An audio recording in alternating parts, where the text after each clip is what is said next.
Hey, Parlay Pete, you know my favorite thing to do? Pod with me. Yes, but you know my favorite thing to do when I'm potting with you What's that? is to go through a whole pre-production meeting and then open it up with a topic that I didn't tell you about. I love a good surprise. What happened yesterday? And What did we start celebrating yesterday? Pride. No, Absolutely. Yes. Yes. even though today's the first. Today is technically. Oh yeah, I'm sorry. I forgot it's Friday. I'm in my I was looking at date, not looking at day. Yeah, it's Friday. Okay, today technically. I get what you're saying, but that's why I was like pride. I'm glad you're prideful about it. Um here's Wouldn't here's have it my any other way. here's my thing about pride. Good for you. Uh just like pretty much every other month around here. Doesn't change my day. Celebrate as you please. Have at it. Have you seen the ultra conservatives calling to boycott the companies who are observing Pride Month? I have. I've seen um, a baseball player to a degree do it, even though he didn't directly say it.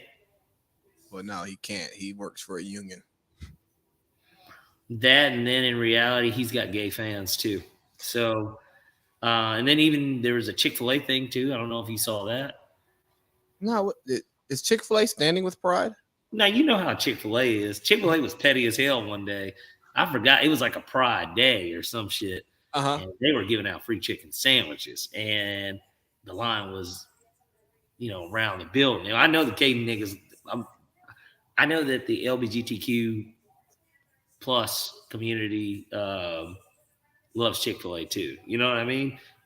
Just like there's straight and gay people that don't like Chick-fil-A. There are people that don't like Chick-fil-A, but I know that plenty of that community likes Chick-fil-A. I got a question for you though.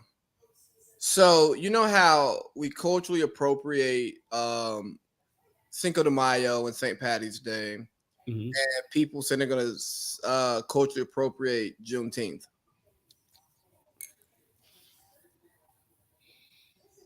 Can we culturally appropriate Pride Month?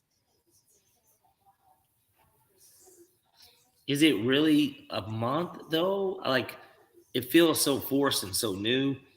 And I'm not saying that it won't necessarily become the norm and how Black History Month is this thing in February, I guess. But like, is it really something? What are we celebrating? I guess is what it is. Are we celebrating the fact that gays can live their life? Like, I guess I'm trying to figure out what is this celebration about. I assume that it's the same. It's like very similar to Black History Month, right? We are celebrating the advances made in the community, the level of acceptance that we perceive to be increased. I say perceived to be increased because I don't know if the black situation has gotten better, like post slavery. I mean, post integration, uh, and raising awareness and educating people in a more open, comfortable form because it's your time now. You know how when someone's getting married, you can't really bother them like that day. It's like their day. Yeah, and like how it is with women for their birthdays and stuff. Well, they try to take off the whole month. So yeah, Yeah, yeah, yeah. like, yeah. So yeah, I think maybe it's that time to raise awareness and education, and good and bad. I think we learn from the stuff, right? Like seeing the people who are just super outraged by it, it goes, dude, what in your day is actually changing because you see a little bit more rainbow flags around here, you know? It's just Memorial Day. Memorial Day we can just pass, and there were American flags painted all over the South. Like I didn't know this was fucking America. And there are people that hate the way that our country's ran. Exactly. So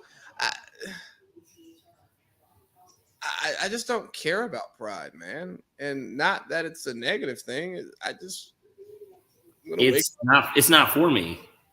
Yeah, like what LeBron said after the 2011 finals, I'm gonna wake up and go live my life, and then you're gonna go back to living your life. Right. And my biggest stance on it is the way I live my life, and I'm not gay. So like I don't have any problem with gays, but I'm not. So if I'm not gay, like doesn't that tell you kind of how I feel about it? I mean, like in a weird way, like isn't that kind of, or maybe it's not weird at all. Like, doesn't that kind of tell you how I feel about it? Yeah, here's where it gets funny, right? I think I sent this post to the group because somebody sent me like a super conservative page to follow recently, and he was like, "Hey man, you should follow this page for content." And it was talking about don't press your beliefs on me, right? And you have like the person it was like a guy in rainbow and heels and looking super feminine, and then it's like a Bible beater that he's talking to, and it's so funny that oftentimes the rebellion is the same behavior as the person that you are rebelling against. Like y'all are both doing the same thing with a different set of beliefs. Like, hey, we don't want trans people drag shows for kids at schools. Well, I don't want the Bible read at school. Well, that's our beliefs. They're ours. Well, we're right. No, actually, we're right. You're wrong, and it becomes one of those things.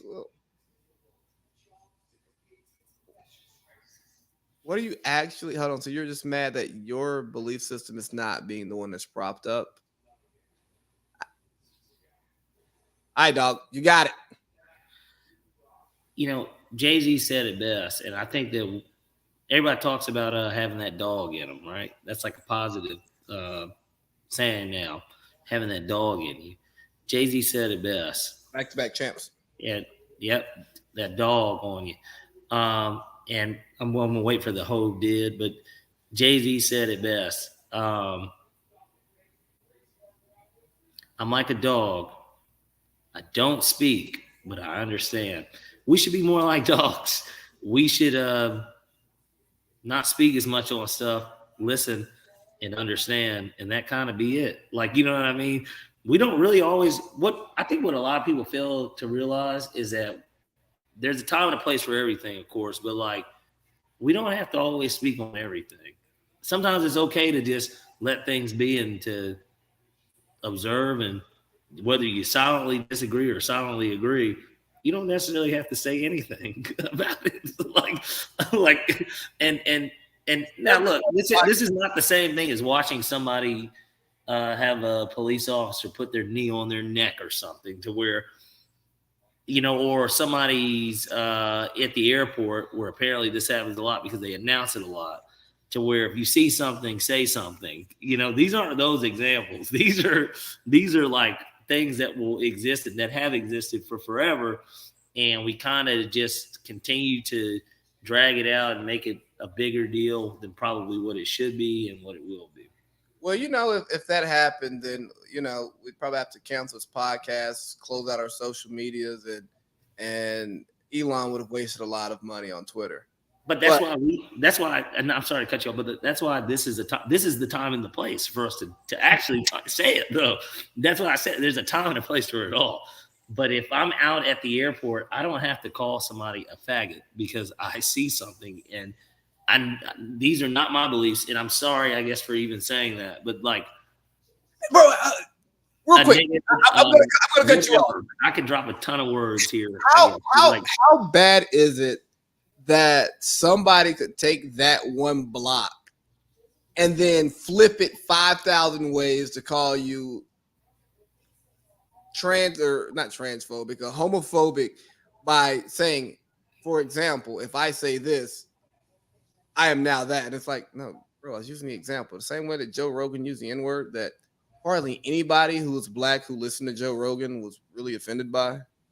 You get like, poor taste, but all right, nigga, keep going, nigga. Or like my man with the Oakland A's, who said "Nigger League Museum," and it's like obviously he could have said, clearly that's not the word he should have said, but like what difference does it really make? I'm not trying to be funny, but like Negro is this. It's because that was the proper name of it, but in reality, I mean, is it not the same thing? It really, I get it ain't the same thing, but like it is the same thing. Negro, nigga, and nigger are the same fucking word. They're just said differently. There's different. They're almost like it's almost like having a conjugation of a word in a weird way. And but the conjugation itself is not the first, second, or third person. It's a more or he or she. It's more of a race, like a race conjugation for it in a weird way. Like, bro, that's. I know that was weird how I put it, but I'm just saying.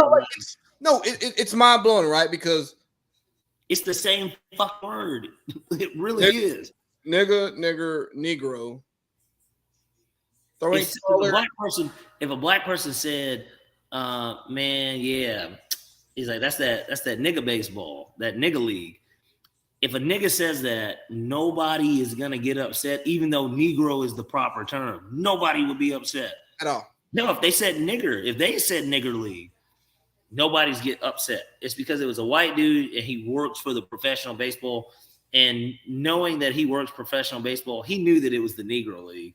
Now, how he slipped up, I don't know, but he slipped up at the end of the day. It happened. You know what? Probably. Do you think he should have lost his job for that? By the way, just quickly. I don't know. I think he should have got suspended, and I think that should have been the end of it. I don't know what the backlash was if anybody threatened to pull money away. Now, at this point, you can't make no mistakes no more. Right, but if we're looking at the principle of it, probably not. Hey, I'm going to bring you in here. I'm going to give you a hefty suspension and fine. You're going to feel this, boss, if I can say that during Pride Month. But like, no, dog. Like, have you been in trouble before? Are you good? You know, like, because it happened at Barstool. The guy was rapping a song and he said the N-word, and because not Big Cat, whatever. David Portnoy. Yeah, because he sold that racist. He's the racist. And that was the thing. Like he ended up firing the guy, and he tells the Stoolies, "Hey man, I didn't want to do this, but the company did it, and I stand with this guy." I mean, a little bit, but I don't totally stand with him because I still my shit. You know, yeah, but yeah, Portnoy's a racist, so maybe back in Paris. He's he's the racist. Like, you know what I mean? Like, even listening to his explanation, because I got bored and listened to the whole thing, I go, Portnoy, you sound super racist as you're trying to explain why this guy isn't racist, but two totally different situations. But in this whole thing we're talking about, right, not being able to make mistakes, standing with people, I sent that post to the group about the guy sending the text. He sent the racist text, and then the girl had to like speak out against it. And I sent it to on the plane. Yeah, I sent it to like multiple groups and people who I communicate on Instagram. And the response I got was actually shocking, because I'm like, yo, this broad is stupid. Like, we're policing thoughts now? Like, hey, this was a private conversation.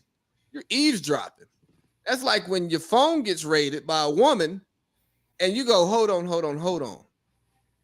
No. This did not happen. You invaded my privacy. Well, but you were doing this. What I did is inadmissible because you did not have a warrant for this information. Correct. And I looked at that the same way. I'm like, dog, he sent a text.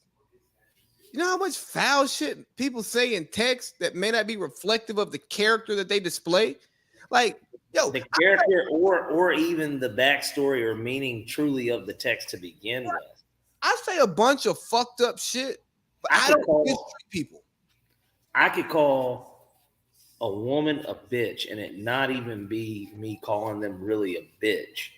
And somebody would be like, man, this guy is, you know, against women. Like, I don't know, like, you know what I mean? But because you don't know the context of the text or the relationship between me and said person, how do you know what how do you know what I meant by that? Or, we do this even as men do it all the time. And I'm not going to drop the F-bomb again, but we could call each other what would be considered a gay slur. And it may not that word, but something else. Bro, we call each other we could call each other all types of fucked up shit.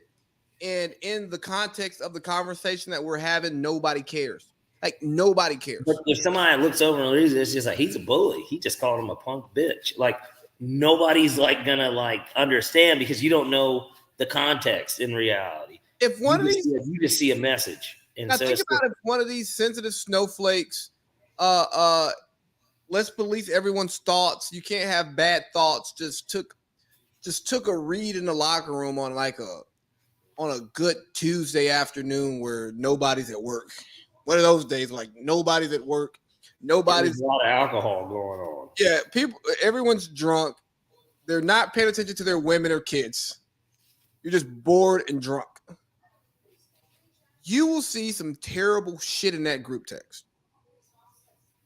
And you'll go, these guys are deplorable. Then you can show up the next day and see all of these separate guys at work being great professionals, great fathers, great husbands, great boyfriends, great leaders of men and women. And you go, well, I just read these things that you said, but they're not reflective in your actual actions. It's like, yeah, dog. I can say I fucking hate my wife when I'm pissed off at her, but I'll never tell her I fucking hate her and I'm not about to leave her. And more importantly, even if you say it, you probably don't even mean it. You just could be upset or disappointed or like whatever in that moment. And you don't really mean it. You're just letting out a frustration. And maybe that's your best way of letting it out by not saying it to her, but expressing it to somebody else and not truly meaning it. You just want to get out like, I have such a negative feeling towards this right now, man. I hate this. Like you know what I mean? Like, it doesn't mean that you really hate her. It doesn't mean that she's a bitch. It doesn't mean any of that stuff. Now think about this. If and I'll use myself as an example. I hop in the locker room one day and I say, man, my wife is really upsetting me. This lady's just grinding my gears. I you know what? I just wish that there was some way she could go away. Yeah, or like I just need her to take a hike for a little while. Or take a hike. Hey, yo, this bitch is tripping. Right. God damn. What the fuck I do this time? Right. Niggas look at that shit. Oh yeah, his wife's done pissed him off. All right. He was in the locker room too much. She wanted some attention, and so now he's back in the locker room because he wasn't giving her attention. Yeah, that sounds about right. He's been gone a day. Niggas like to double fumble. Right.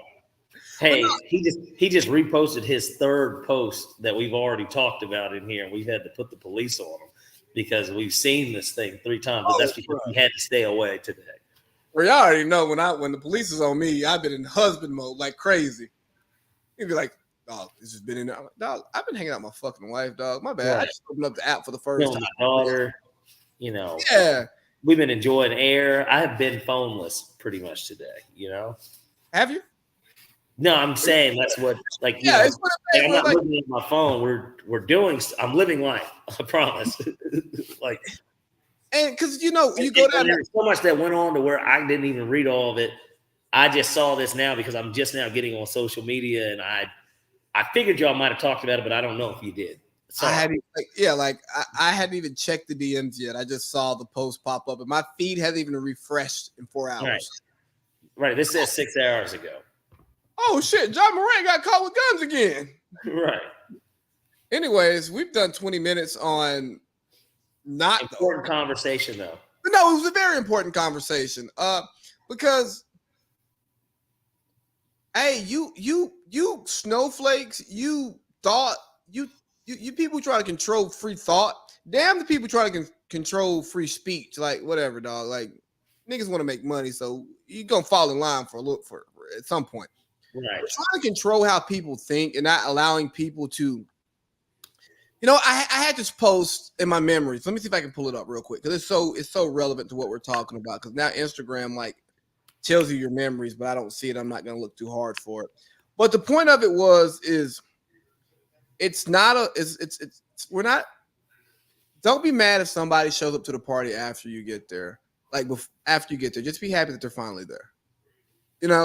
Like, hey, dog. Some of us learn different. It took some people 14 years to get from K through 12 and others 13. It took some people 3.5 years to graduate from undergrad and some people 7. Let me be honest with you. Once you get the piece of paper, nobody cares how long it took. You got the paper. So all of us aren't going to be as enlightened and woke and as you all are. We're not going to know the stuff that we should know, but we'll never learn if you don't let us express what we don't know. Like, let me be stupid, let me be ignorant, so then you can educate me. Because if I'm always just saying what I'm supposed to say, you will never actually teach me what I need to know. All right. Speaking of what you need to know, how do you stop Joker? Game 1. Miami lost by 11. Was it 104-93? 9 was the spread. Yeah, I told you to take heat on the points. I didn't expect Jimmy to kind of lay a dud. Probably his worst game of the playoffs, I'd say. I'd say this was his worst game of playoffs. Yeah.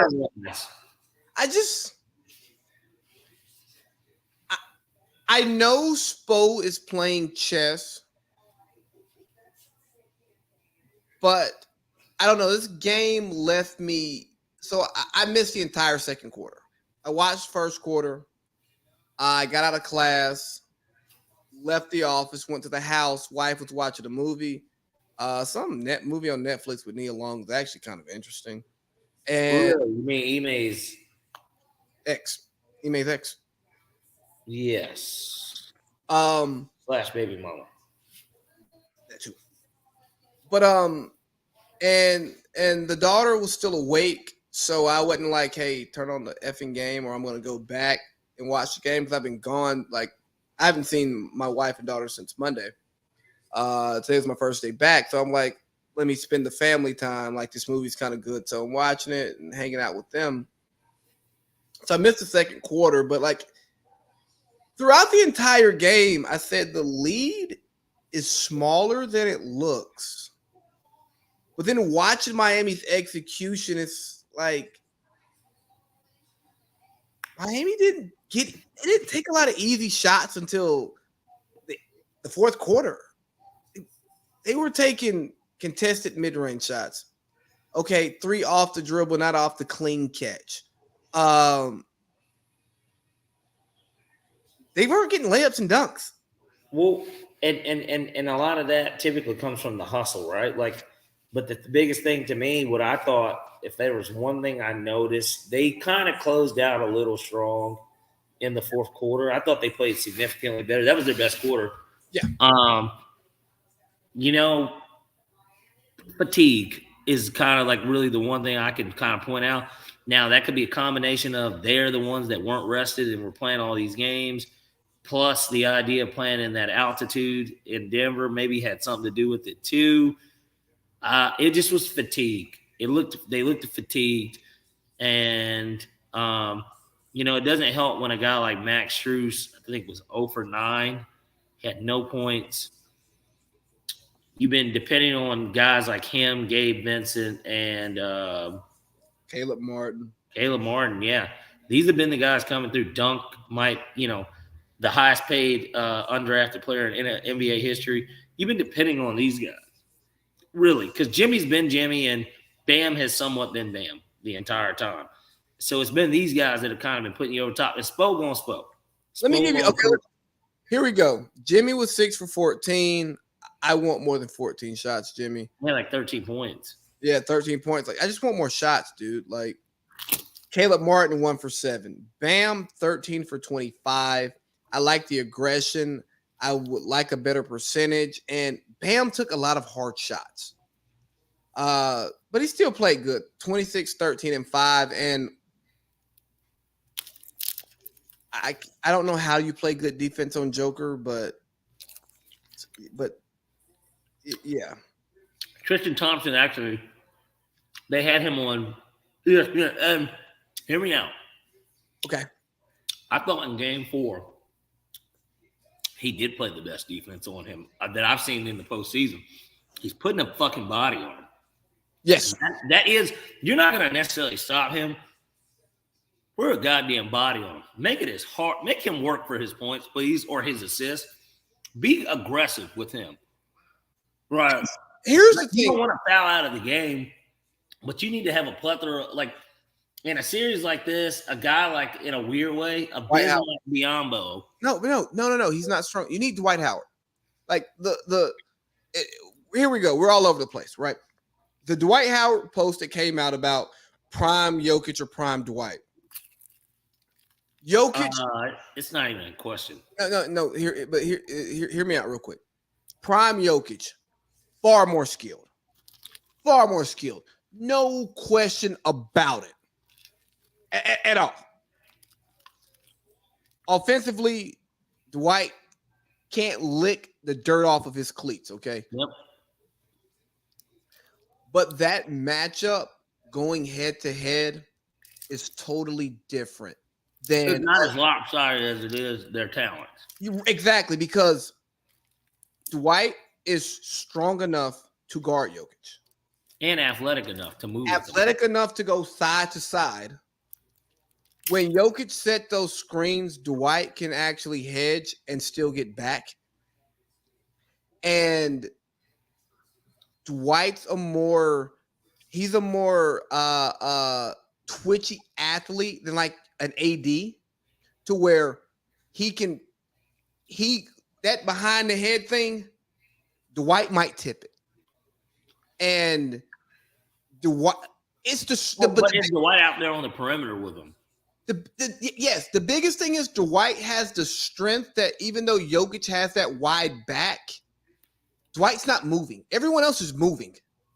Well, Jokic has that wide back, and Dwight's got those wide shoulders. Yes. You know what I mean?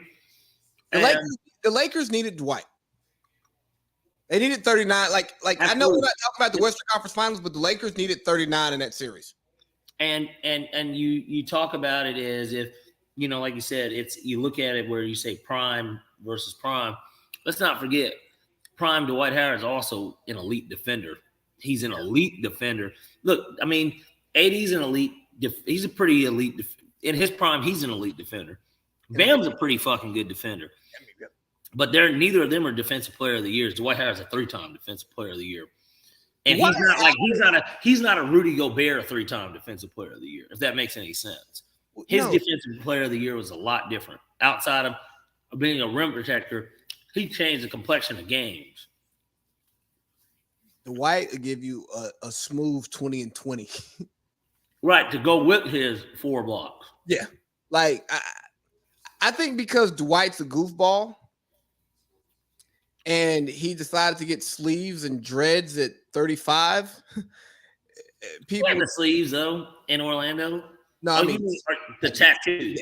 Yes. Oh, I think that, and again, he's a goofball. That he's just not well received, so he's not covered like he should be. But like what Dwight Howard was a All-NBA, first-team All-NBA player. Dwight Howard was one of the best players in the NBA at a given time.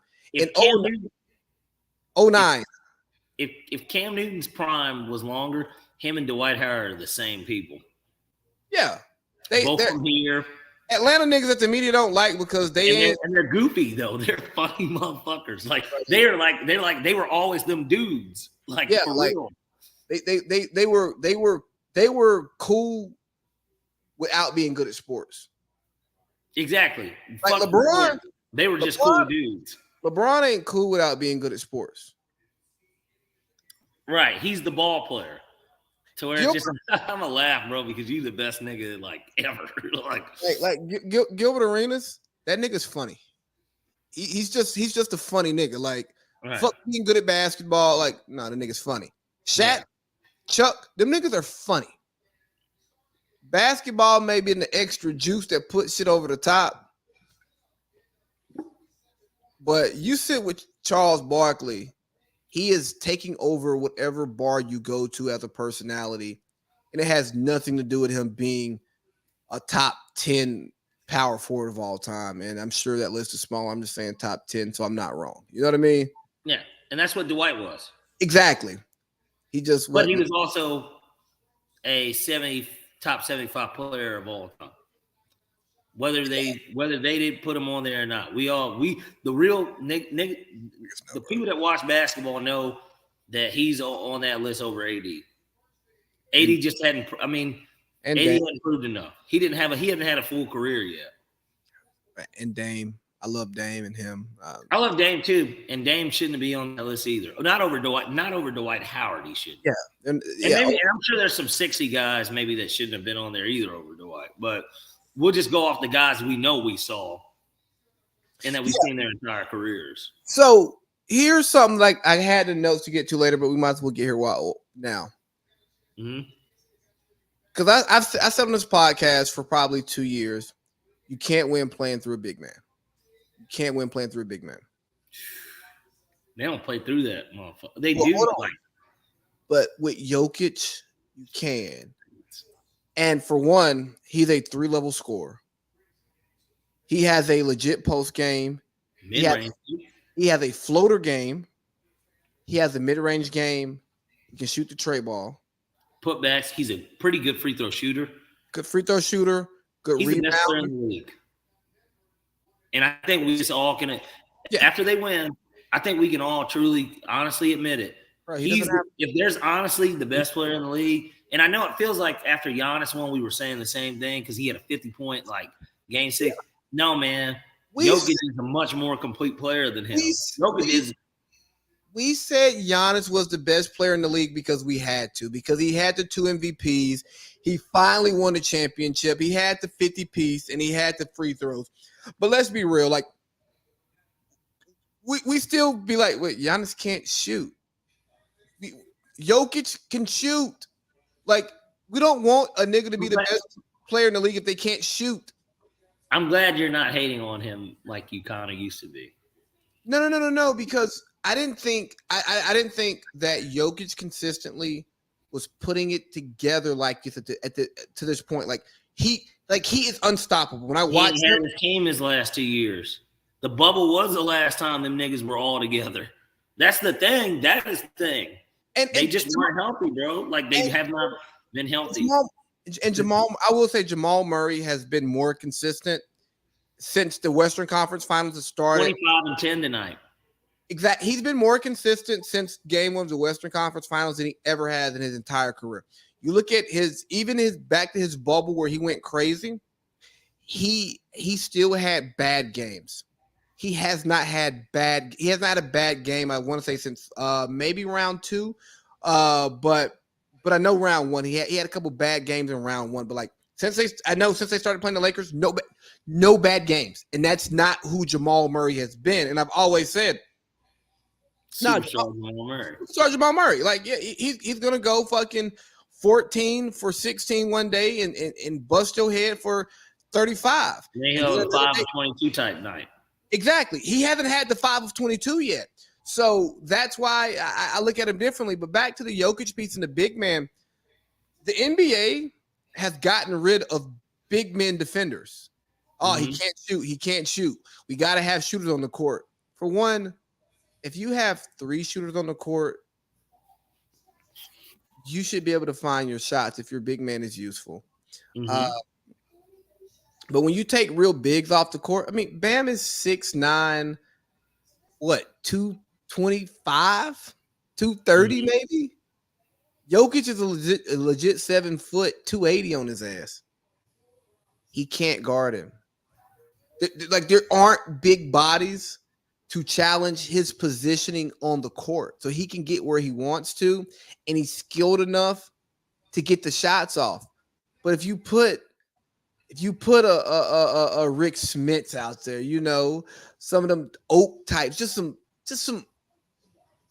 girth and length, it just makes him getting to the spot he wants to that much more difficult. And that Exactly. I was going to say, get him off his spot. Yes. Yeah. Like, you know what I mean? Don't let this be easy for him because the offense he facilitates the offense. He's the facilitator. Even though he's not the point guard, that's why he fucking averages triple. He's the facilitator. He's the best passer on the team. So they run the offense through him. It's like he has this combination of and forgive me for bringing up the Lakers, but like of kind of how Powell was when they had a healthy Bynum. Like Powell was a great, terrific big man passer. Like Powell would average 5, 4, 5 assists game just sitting at the top key doing a high-low game or you know, Ron's open, Trevor's open, Kobe, of course, Fish open. He easily get 5, 6 assists in a game off some shit like that. Lamar, whatever, you know, give and go. Like all this shit. Jokic not only can do that type of stuff, but Jokic will be handling the ball, pick it up, and because he's so tall and can do that shit, shoot the shot like that, or give it to somebody and give it right back to him. Somebody's cutting to the basket. Bruce Brown's wide open for a layup because nobody's expecting him to score points in it. And he's going to get paid too, by the way. Can I tell you the biggest reason why I don't – 2 reasons why I don't want Denver to win. Okay. Give me reason 1. The Jokic blowfest. Yeah, like it's great. It's the whole Great White Hope thing because there's I don't foresee there being another great American white basketball player who can take over the league, but the media is still dominated by American white men, so they cling. They have to hang their hat on it. They hang their hats on the Euros, and that's what Kendrick Perkins was talking about in the MVP conversation, and that got missed in the coverage of it because the people he was talking about were the people who were covering his comments on it. Was Larry Bird the last great white American basketball player? Great, not good, great. Yes. That's so long ago. God, I mean, Larry Bird hasn't played in 30 years. Tyler Hero is the best white American basketball player in the league right now. Currently. Yeah, he's a 6 man. Even though he starts now, he's a 6 man. Nope, bro. No one between Larry Bird and him, who has been the best white NBA player that everybody was like, boy, that boy is cold. JJ Redick, I know coming out of college was kind of one of the guys that, in which he's still a relevant player. That was, and he wasn't great. JJ Redick was a good shooter, but like he's a high end role player. Good IQ, played harder, could shoot the 3. Could be a starter, but was a role player. Yeah. We're talking about Ryan Anderson, man. We're talking about Ryan Anderson. He talk about forgotten basketball players. Tom Gugliotta. Talking Mike Dunleavy Jr., man. Damn. Has it been? I'm just Jason Williams, maybe. But they didn't like him because his style. He wasn't great. Give me white chocolate, baby. But I'm just trying to think. Let me just think. Hold on, because I know we got one white player.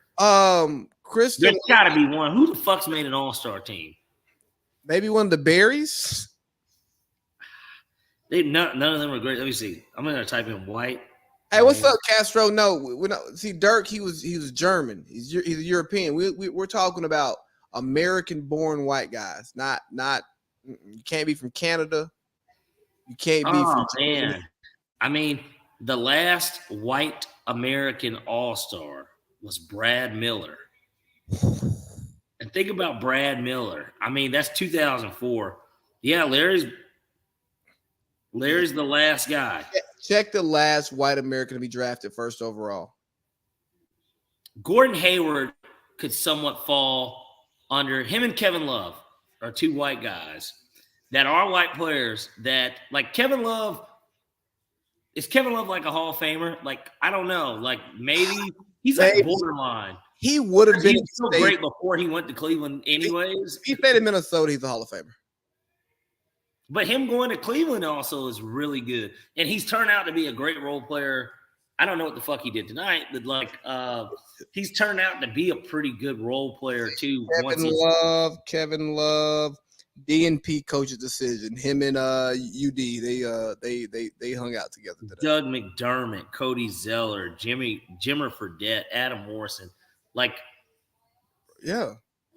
Last white number 1 overall pick. I don't fucking know. That's like a.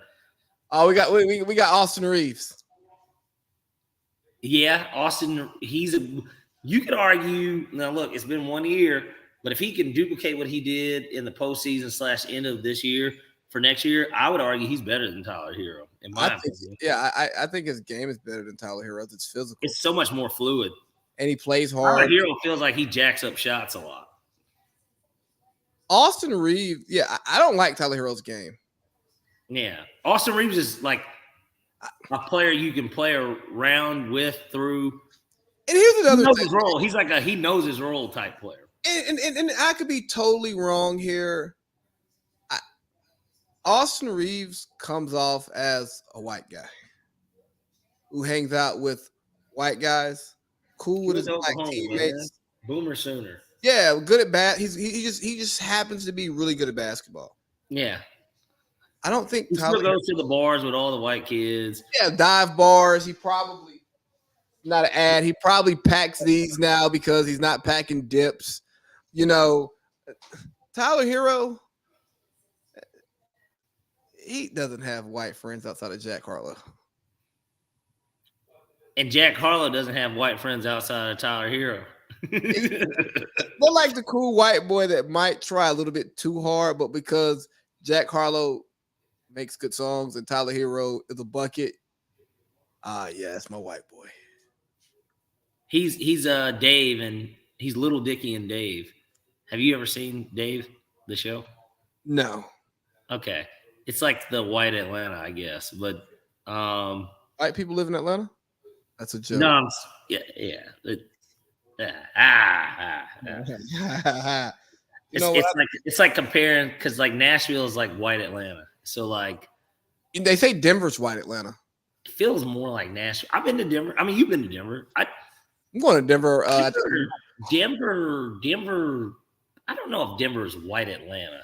Nashville feels more like white Atlanta. I haven't been to Nashville in now almost 10 years.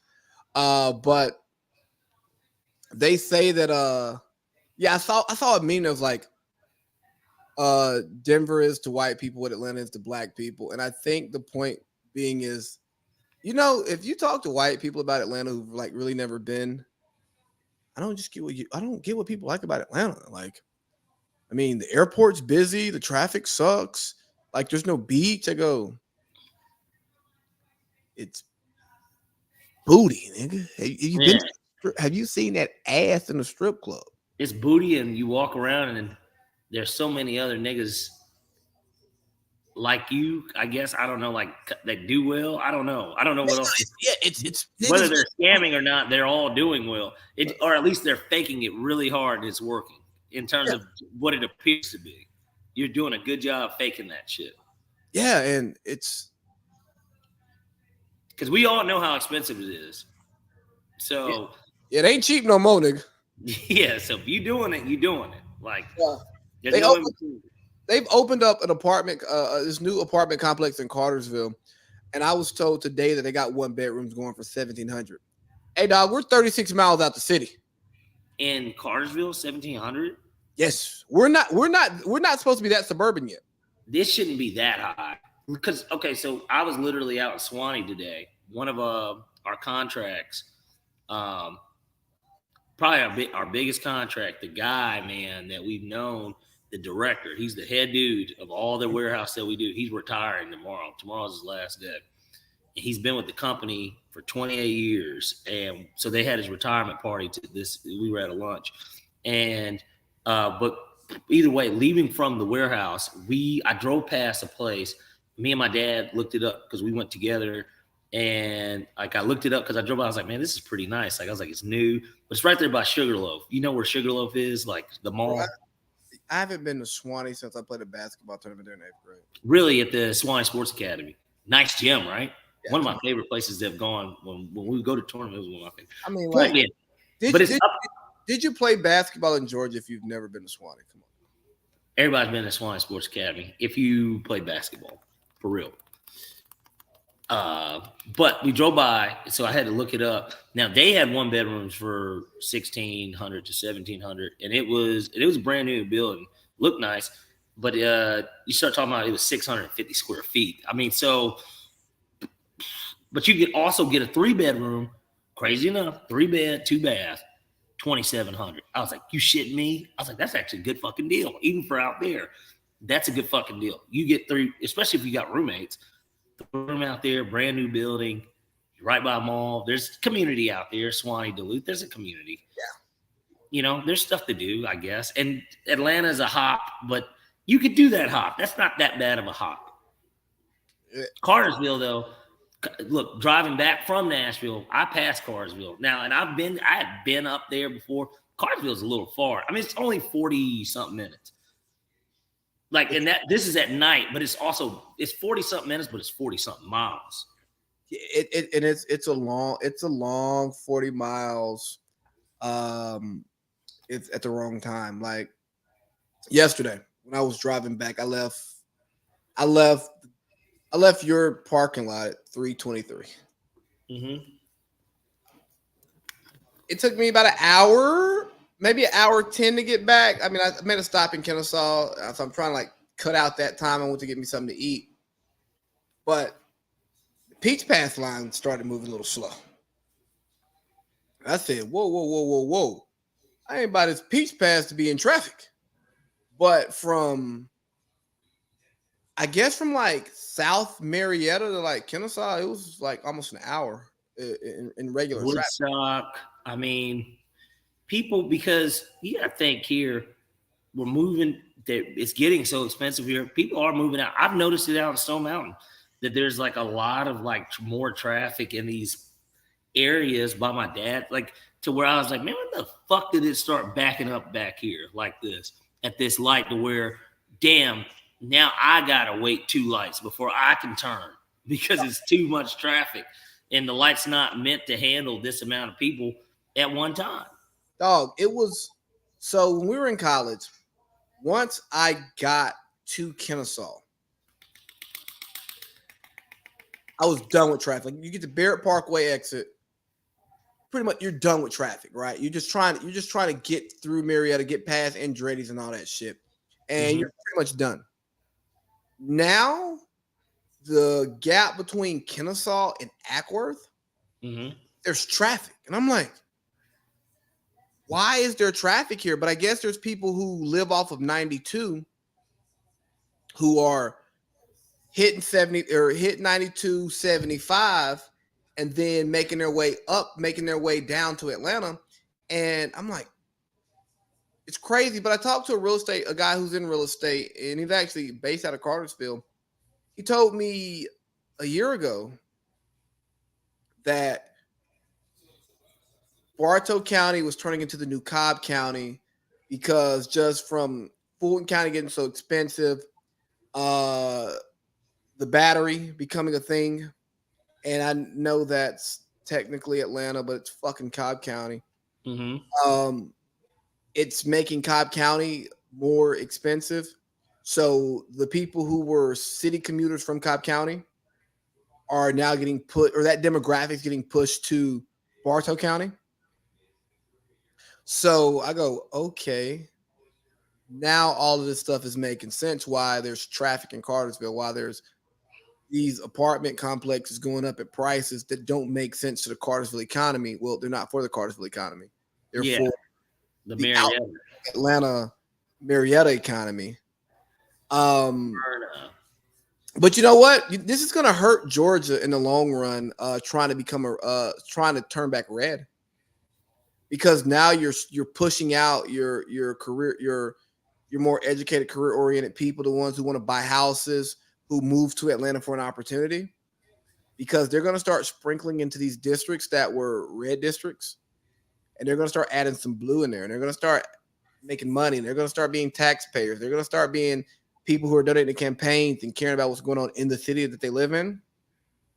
And Georgia's going to like slowly become more and more blue sprinkled on the outside. And I think that is scary for the decision-making body in Georgia because, hey, guys, for those of you who don't know, Georgia is blue nationally, but we are very much red internally. Like our Georgia General Assembly, shit red as my goddamn shirt. Well, and right, and that all is ultimately just Atlanta, really. That's blue. In reality, it's Metro Atlanta. Metro Atlanta, Savannah, maybe Augusta, Albany, and possibly Columbus. I'm not even sure about Columbus, but I know Atlanta, Savannah, Albany. Everything in between, though, for sure, red. Your boy it looks like a fucking polka dot the way that we got that, like polka dots on some shit, you know? I don't know how we got to politics talking about the finals, but and Dwight Howard and all this stuff, yeah. So, what are you thinking? Denver in 6, Denver in 5? 5. Miami doesn't win a game in Denver, and the series is 2-2, 1-1-1. So they don't win one in Denver, and Denver ultimately wins one in Miami. So 5. That's my logic. That's the only reason I have them in 5. I want Miami to win. I think Miami loses in 6. What game did they win? You don't think Denver takes one in Miami? I wouldn't be shocked if Miami takes game 2. I like them on the spread for sure. Jimmy might have that outer body experience where he has that 45 game that doesn't really make sense. Mm-hmm. What's up, Jay Briggs? Yeah. He just commented. But yeah, I think he has an outer body experience. And maybe they snag one in Denver because like I said, I watched that game today, and Miami did not execute well into the fourth quarter, and they do something creative. And as we get into this Celtics talk, how nice was it to watch Denver and Miami execute great zone offense in the fourth quarter today?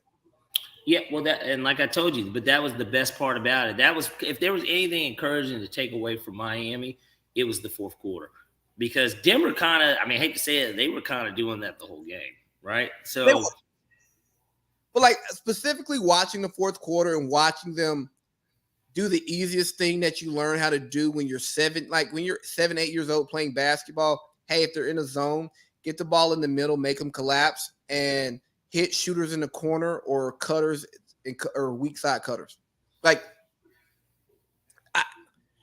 Dog, here's the problem with American basketball. Like, I get on here and I big up American basketball all the time. But I'm going to tell y'all something. I cannot stand the fact that American basketball has become so skill oriented. Like, let me work on my bag. Let me go work out with my trainer. Guess what, man? You having a great session with your trainer does not make you a better team basketball player. You having the best handle, you having the best jump shot does not make you the best team basketball player. You can't learn how to manipulate a zone, manipulate offenses and defenses without playing basketball, right? Like, you have to, we playing against the old heads. They don't want to run up and down the floor. Let's run. They're going to sit back in the zone. We only got one shooter. We can't shoot him out the zone, but know what we can do? Get the ball to the middle, mid-range, free throw, hit free throw line. Pump fake. You got him. Boom, one dribble. You got a 7. Look, somebody just cut to the basket. Wide open layup. Boom, layup. Like, we haven't played organized basketball in over 10 years. And we are explaining how to break down a zone, but somehow Jason Tatum, Jaylen Brown, Al Horford, Marcus Smart. He didn't change his last name to Dumb. They don't know how to do it. And we saw the Celtics crumble. And Joe Mazzulla's not smart enough to call a timeout and say, look, guys, obviously I can't fucking take you out because they're just going to throw my ass on the Bobby if I do. So can we just stop shooting threes and, like, go to the hole and dish and stuff? Like, okay, shoot the 3 if you're wide open, of course, but, like, can we just stop coming down and 1-2 pass, shoot, or fast break? Al's wide open, and Al takes his, like, kind of granny, like, 3. Like, I don't know. So that concludes hour one. We're going to open up hour two talking about the Celtics. Hour two here. AC Lee and Parlay Pete back. Let's talk about the Celtics. Celtics announced today that they will retain Joe Mazzulla coming into next year. I think that's very telling about what the front office is thinking. You mean Brad Stevens? Yeah, Brad Stevens. Joe Mazzulla is his guy. Joe Mazzulla is probably the worst head coach in the NBA today. He's 34, which means we were in high school at the same time. Not to say that he's not capable of doing the job, but I don't think my peers are ready to lead NBA teams yet. I just don't. And Al Horford might be older than him. Al Horford is older than him, and Al Horford took the reins because if you paid attention to the Celtics bench at all during the series, Al Horford was sitting in the head coach's seat, and he and Marcus Smart were going over the adjustments and the timeouts. I mean, the very few that Joe Mazzulla called, mainly the Eric Spoelstra timeouts, they would get in and do Joe's job. But I'll tell you what, Joe Mazzulla and the way he presents himself to the media, I understand that what you say to the media doesn't necessarily matter because Nick Sirianni had a terrible introductory press conference and he says some weird stuff, but he coached those boys up in Philly. Nobody's worse than Gannon, though. And not his introductory, but just him introduce himself to Buda Baker. I mean, continue. I'm sorry. That was the first thing that popped in my mind when you said worse, and I'm thinking NFL because we're almost there. When Joe is confronted with the media, and he talks about, hey, do you guys think you are shooting too many threes? No, you got to keep shooting threes. And then you watch the game and you go, yes, the analytics say if you shoot this many threes and you shoot at this percentage, you should get this many points. But what happens when you're not shooting at that percentage? What happens when those threes aren't open threes? And a little bit of Miami and Denver, them being great and playing basketball the right way, they play inside out.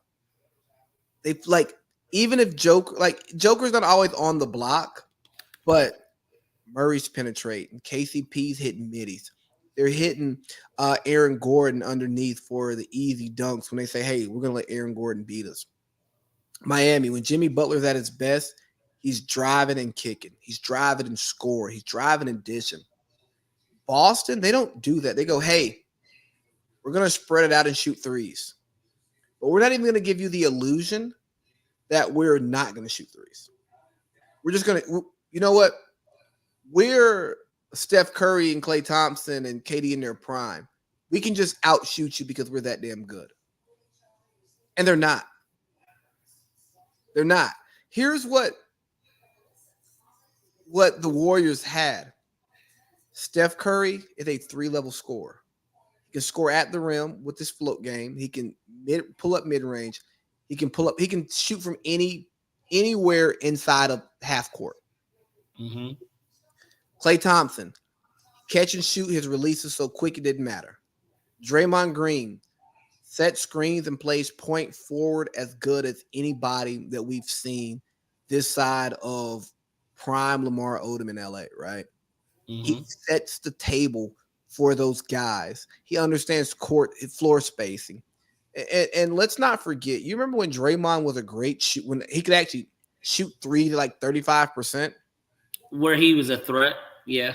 Exactly. He set people up, but now he can't shoot in the same way, so you back off of him a little bit more so that it's not as effective. But Draymond is dictating what's going on. He's playing point guard. The Celtics, they don't have anybody playing point guard. They have Jaylen Brown scoring from the perimeter. Jason Tatum scoring from the perimeter. Marcus Smart shooting from the perimeter. Malcolm Brogdon, if he's available, scoring from the perimeter. Derek White scoring. He was not the only one that was going to the hole, at least in Game 7. Exactly. Yeah, you can hit Rob Williams with a oop, but if you're playing That's Rob not Williams offensively for him though. Al Horford, he's not doing anything under the basket. He's shooting corner threes. Yep. And you go, you guys want the threes, but you don't have the offensive flow to actually shoot them. You're not getting good shots.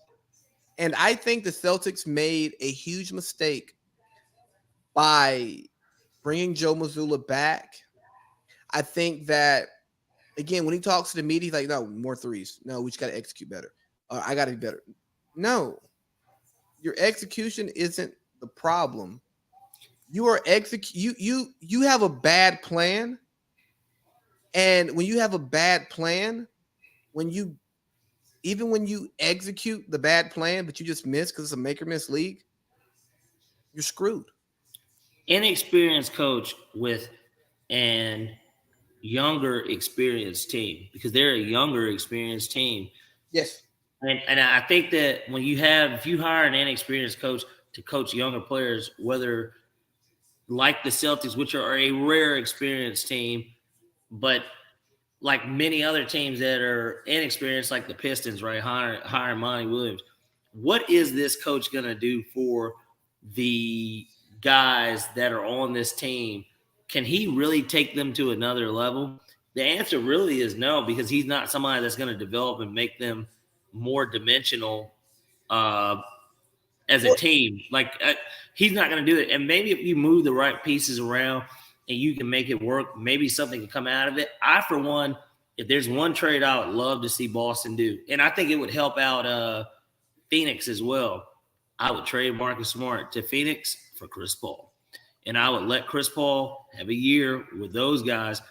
Granted, it would suck because you know his ass is going to get hurt. But, like, you get a healthy Chris Paul in the playoffs. Is that not like the type of facilitator that those dudes kind of need on that team? I got a better guy for you. And a guy that's easier to get. Mike Conley. Is he free agent? Let me see. I don't trade Marcus Smart for him, though. And granted, you really don't trade Marcus Smart for Chris Paul for what it's worth. But like, I think Marcus Smart is addition by subtraction. I think him going to a team like Phoenix makes it better, because then you let Book kind of handle the ball a little bit more. KD's already going to handle the ball too. And you sure up by getting a defensive player, a much more defensive-minded player that will guard the best ball handler. KD's a pretty good defensive player. I mean, he didn't guard Jimmy Butler much. Who? Mark Smart? DPOY, nah, he wasn't really. Hell, it just seemed like at times nobody was guarding anyone out there. I mean, Jaylen Brown was the one that should have been guarding him, for what it's worth. That's who should have been guarding him. But so, do you think the Celtics need to blow it up and go in a different, like, what if you're Brad Stevens? With you keeping Joe Mazzulla, yeah. What direction do you go if you're Brad Stevens? Well, I would have fired Joe Mazzulla. And I think the only thing that saved him is the fact that they did take it to 7. And I think if it went 6, if they had lost game 6 and he didn't get that layup, I think he still would have kept his job. But I think that if he got swept, I think he was fired. I think if they went 5, he might have been fired. I would hire. I know that and I know you're not the biggest fan of him as a whole. Would have hired Bud. Honestly, I would have hired Bud. No. I would. Has Bud got hired yet? No. I would have hired Bud. Need the coach. Bud has clout, and here's what the Celtics need. They had Ime Udoka, who he's the man's man. I mean, clearly. There, you know what I'm saying? Well, look at who is his baby, the mother of his child, and obviously what he got caught doing. Clearly, well, yeah, the mother of his child, his ex-fiance is one of them. Like, who on that team didn't have a crush on Nia Long at some point? You know what I'm saying? And he still didn't give a fuck. Right. So he has a certain level of like fuck you in him. You know what I'm saying? Like, some would call it arrogance. or narcissism, you know, but it's one of the things, right? Like, when you hear guys talk about, oh my God, how could he cheat on her? Hey dog, if you got her, you ain't shocked and surprised that you got her. These bitches love Beyonce, and the same thing happened to her. So yeah, and it's he checked them young men. You know what I'm saying? Like he would call them out in the media. So you know he was calling them out in the locker room. I don't think Joe Mazzulla was holding those guys accountable. And I think, again, that's another issue that we have in basketball culture is that the power structure is all thrown off because players are not being held accountable by leadership. And Joe Mazzulla can't check those guys. He can't do like Ty Lue did in the 2016 finals when LeBron was saying some shit. And Ty Lue said, hey, man, shut the fuck up. I got this. Well, and was it more so that even if there was some sort of respect, was it more of a respect for the position of authority or was it respect for the man? I think that it was the former as opposed to the latter. I think that it was respect for the idea that this is my coach. He's the guy that they put in charge of the organization. This is my coach. I don't think that it was respect necessarily for the man. I don't think that him, because it's not like, at least with Ime Udoka, he played in the NBA. Yep. He played for Pop. So he came from that. He's won a championship with them. He's played with Tim Duncan. He's played, like, you know what I mean? There's a little bit more respect. Obviously, his wife. I mean, I'm not saying that somebody's wife makes you respect them, but I'm just saying, like you said, those guys have thought about Nia Long too. And so it's like there was just so much more like, man, bro, yeah, coach. Yeah, he wasn't that nigga in the league, but I mean, he was still a nigga in the league. And so, and it's worked out pretty well for him. Oh, yeah, not to mention he was just an assistant in Philly and in Brooklyn where he's coaching Harden, KD, Embiid. Like, these are guys that he coached. Like, he's dealt with the guys that just are like us, essentially, as opposed to Joe Mazzulla kind of being a second bench coach, as some people have pointed out, that he wasn't even – because Handy, the dude that's the Jazz coach, was the head coach. He was the head assistant. Hardy, not Handy. And then Damon Stoudemire, who Tech just hired in the middle of the year, he was another one, another guy that's a player that we all know where he played. I remember him with the Portland Trailblazers growing up. You know, like, so I think that it was more so of he never had respect from the team as a man, as opposed to them disrespecting him as a coach. He never had the team in general. Yeah, and they chose him. And then here's the thing, too. You have to think that Brad Stevens, because he coached both of them, too, and just all those guys, Horford, he coached Smart, he coached pretty much that whole nucleus. He coached them, too, to where, you know, they came to them. And he told them, now they didn't come to them and ask them, who do you want to be of all the assistants? He came to them and said, but he told them before it happened, like, Joe's going to be the coach of the team. We're not going to bring Ime back. He's going to be suspended all year, and I don't believe we're going to have him back. I think that they were very upfront about that at the start of the year, and were like, he's probably not going to coach this team again. And this is who I've decided to go with. We need to make this work, guys. And I think some of the same reasons why Brad had to move upstairs are the same reasons why Joe gets to stay.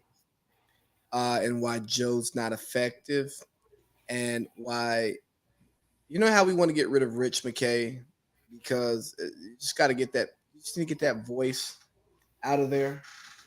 Let's just get the last of the We are all here to do what Falcons do. Look at that. I think that the blow up, because I differ from most. I don't think the blow up needs to start with the personnel. I think it needs to start with the leadership. I think ownership needs to clean house of their leadership, because I think the leadership is leading them in the wrong direction. Because the Celtics have overachieved young, we have this expectation that they're supposed to go to the next level. But NBA history pretty much tells us that they're supposed to start winning championships in a year or two. The architect of the team is gone. And ultimately, you know, that was Danny Ainge. Danny Ainge was the architect of the team. And that's why they moved a guy like Brad Stevens up, because he just wasn't getting it done. and they think that he's too good of a basketball mind to just kind of let leave. Because Brad Stevens would get hired. If somebody wanted to hire him as a coach, he could have got the type of money that Monty got too, because he's still a younger coach and he's had success, obviously, on both levels. Yes. So the thought is that he can identify talent just like Danny Ainge can. But like Danny Ainge is still ultimately the architect of the team. He's the one that drafted those guys. He's the one that hired Brad Stevens. He's the architect of the team. So now you start talking about, okay, I'm in this kitchen with this brioche hot dog, with this brioche hot dog bun, with this Dijon mustard and this organic, smoked tomato ketchup. And I've got this hot dog casing that's filled with Wagyu. And it's kind of like, now I don't know how to cook this because I've never cooked Wagyu. So how do I cook it? You know what I mean? How do I make it taste good? I know I've got good ingredients, but how do I make it taste good? Do I add my own little pinch to it? Do I leave it as is?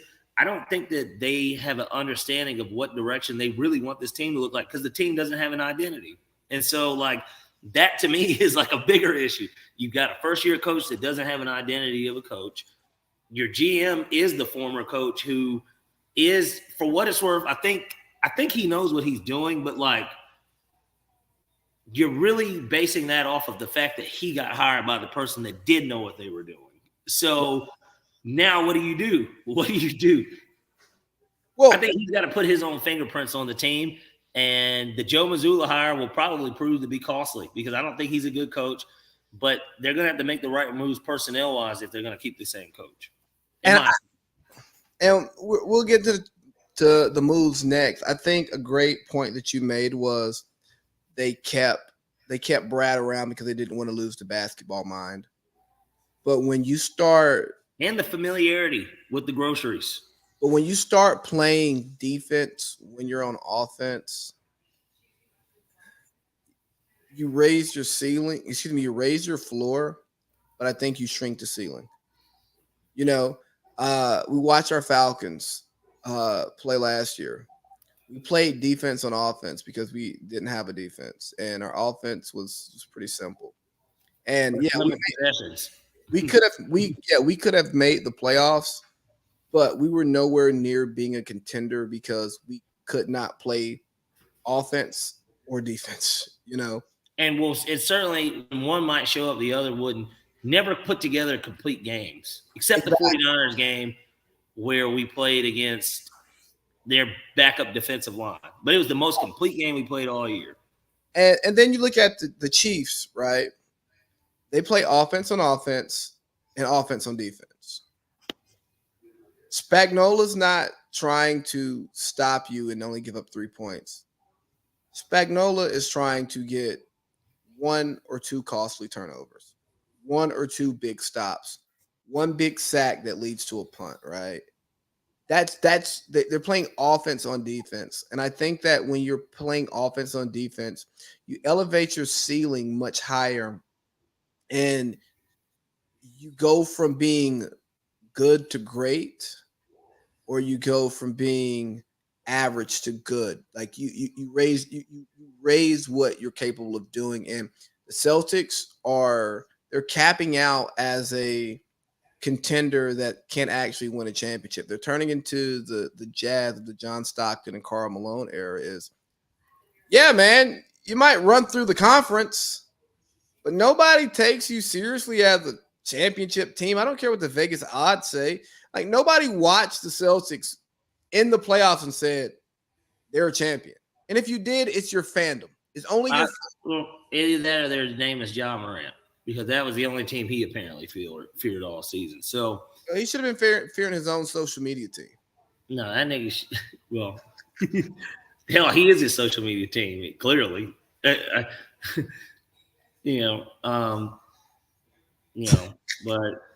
So you talked about personnel and a trade that I think makes a lot of people happy. I think it makes both teams better, even though it looks like one team takes a big loss. Trae Young for Jaylen Brown. I think one team's ceiling goes higher. I think if you And get Boston's ceiling is the one that goes higher. I absolutely think we become a better team though.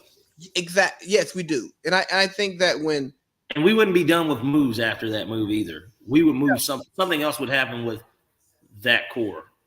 yes, but I think if you give Jason Tatum a legitimate point guard who has feel for the game, who can take pressure off of him as a ball handler, but also run an offense that allows Jason Tatum to boogie, whether you're staggering minutes or you're like, hey Trey, you're gonna sit in the fucking corner and you're gonna catch and shoot threes. Yeah. Sometimes Jason is gonna have the ball up top, and you're gonna. I don't need you on the wing standing. I need you just in the corner. I want you in the corner. And I didn't. You can lollygag over there. I don't need you to like be cutting, screen on that. No, just wait for the ball.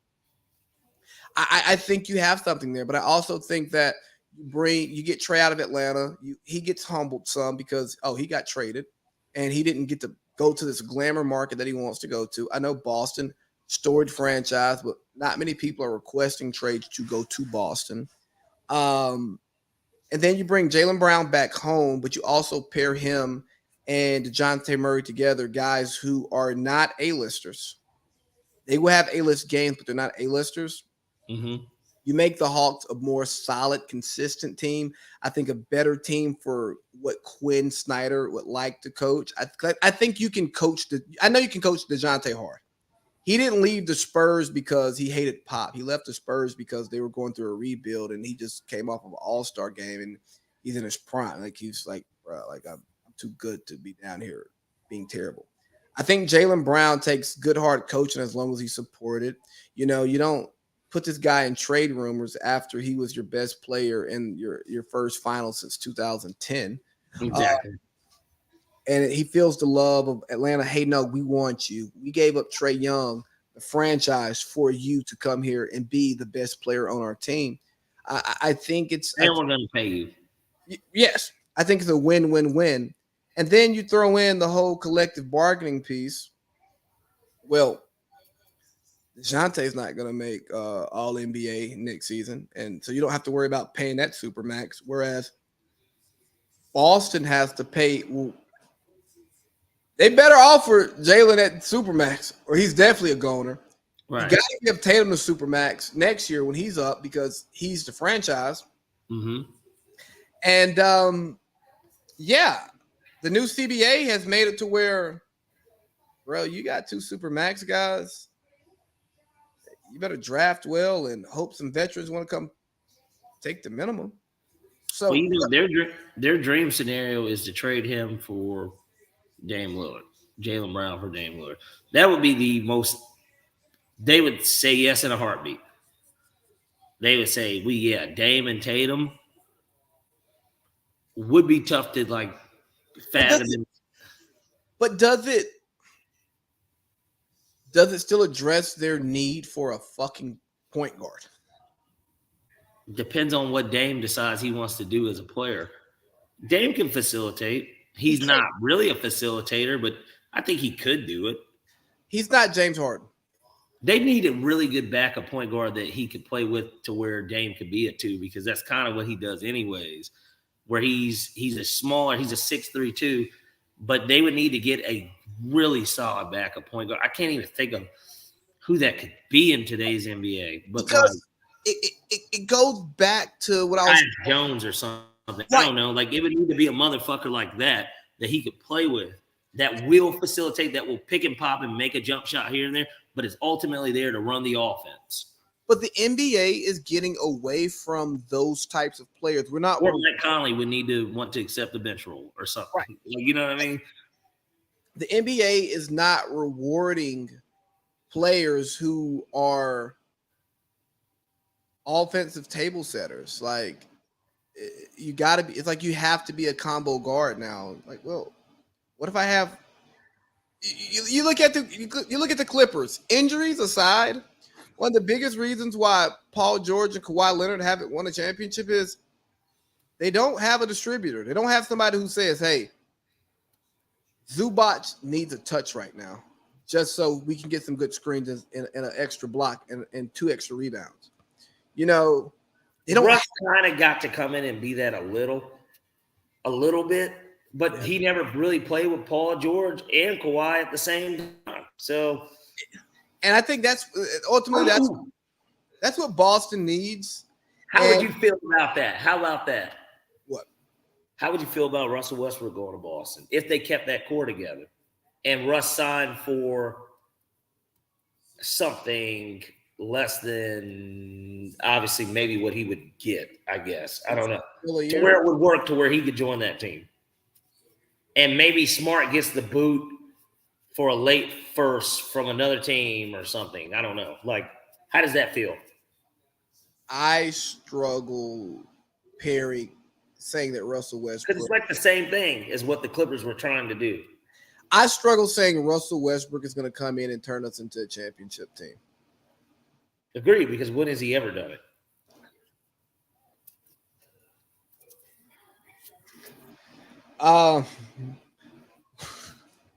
But it would be interesting, I guess. That would be interesting. I think they do keep their core together, and that's like their top target. That would be interesting, to say the least. Very interesting. I got a question for you, Parlay Pete. Mm-hmm. With the new CBA and the inability to give mid-level contracts, we're not going to do a CBA deep dive, but we've both read enough about it to talk intelligently enough about it. And I know this wouldn't happen, okay? So let me start there. Okay. But do you think that the NBA should get away from giving every good to great player a max contract and actually effectively manage their budget,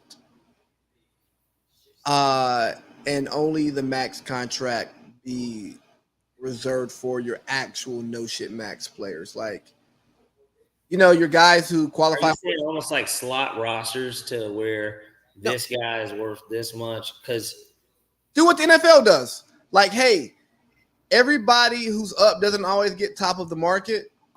But there's a certain cap that they fall under.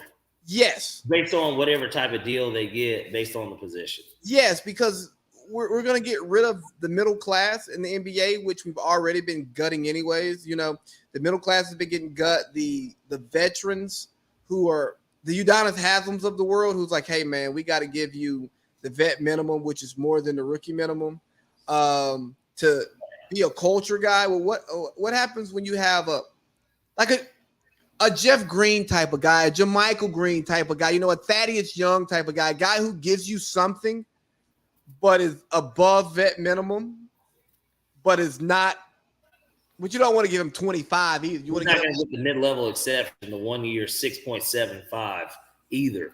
Yeah, but he could fetch a 2 year $7.5 million type contract with 5 guaranteed, and then the second year is partially guaranteed. Like, yeah, I get what you're saying.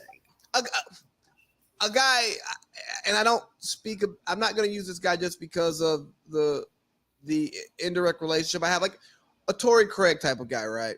Mm-hmm. He's a guy who he should fetch about $8-9 million this year, as a free agent. Because he's been on good teams. He stays on good teams. He offers something. 8 or 9 annually? Yeah, like on a 2 year. Okay. 2 year 17, 2 year 18. Sure. He's a feasible starter next to stars. Right. But then that level of player, right, turns into, hey, dog, I got this $3 million for you. I got 1.5.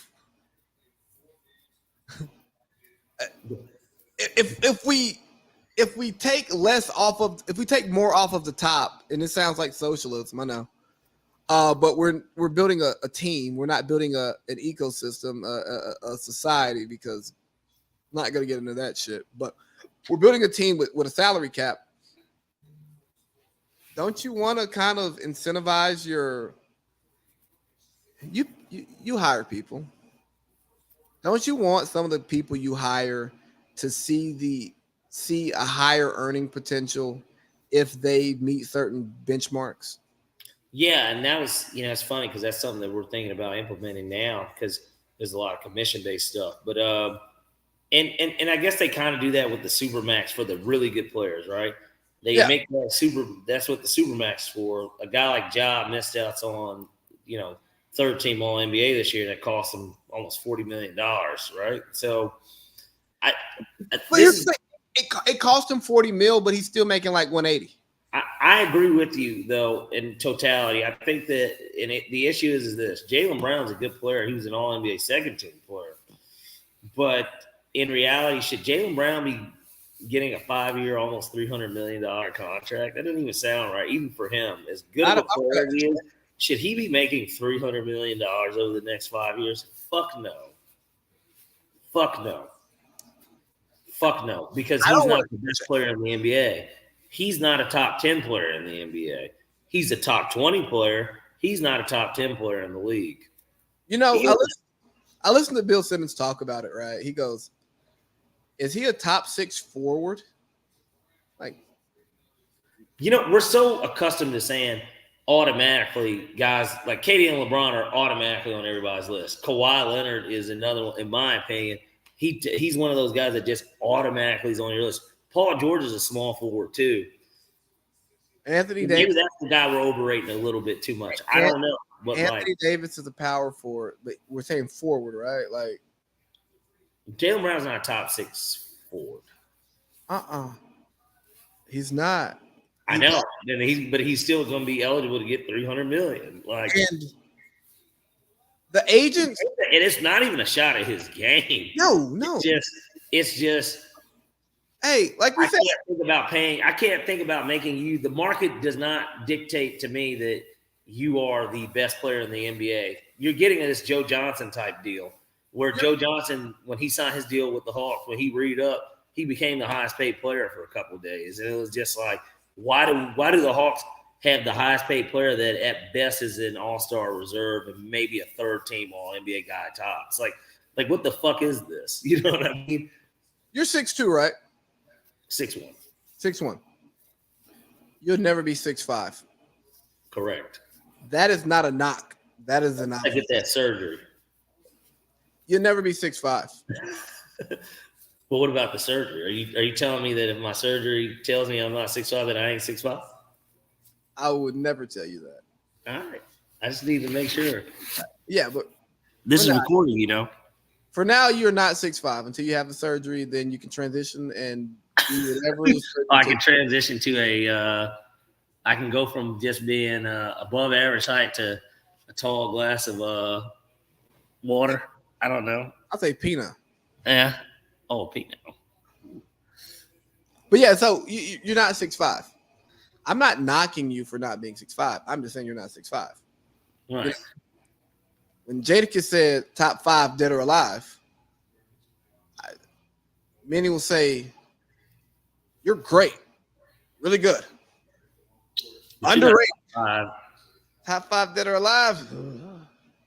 You're not top 5 with the top 5 dead or the top 5 alive, and certainly not combined. Right. So you're one of the illest niggas really with the mic, but you're not that.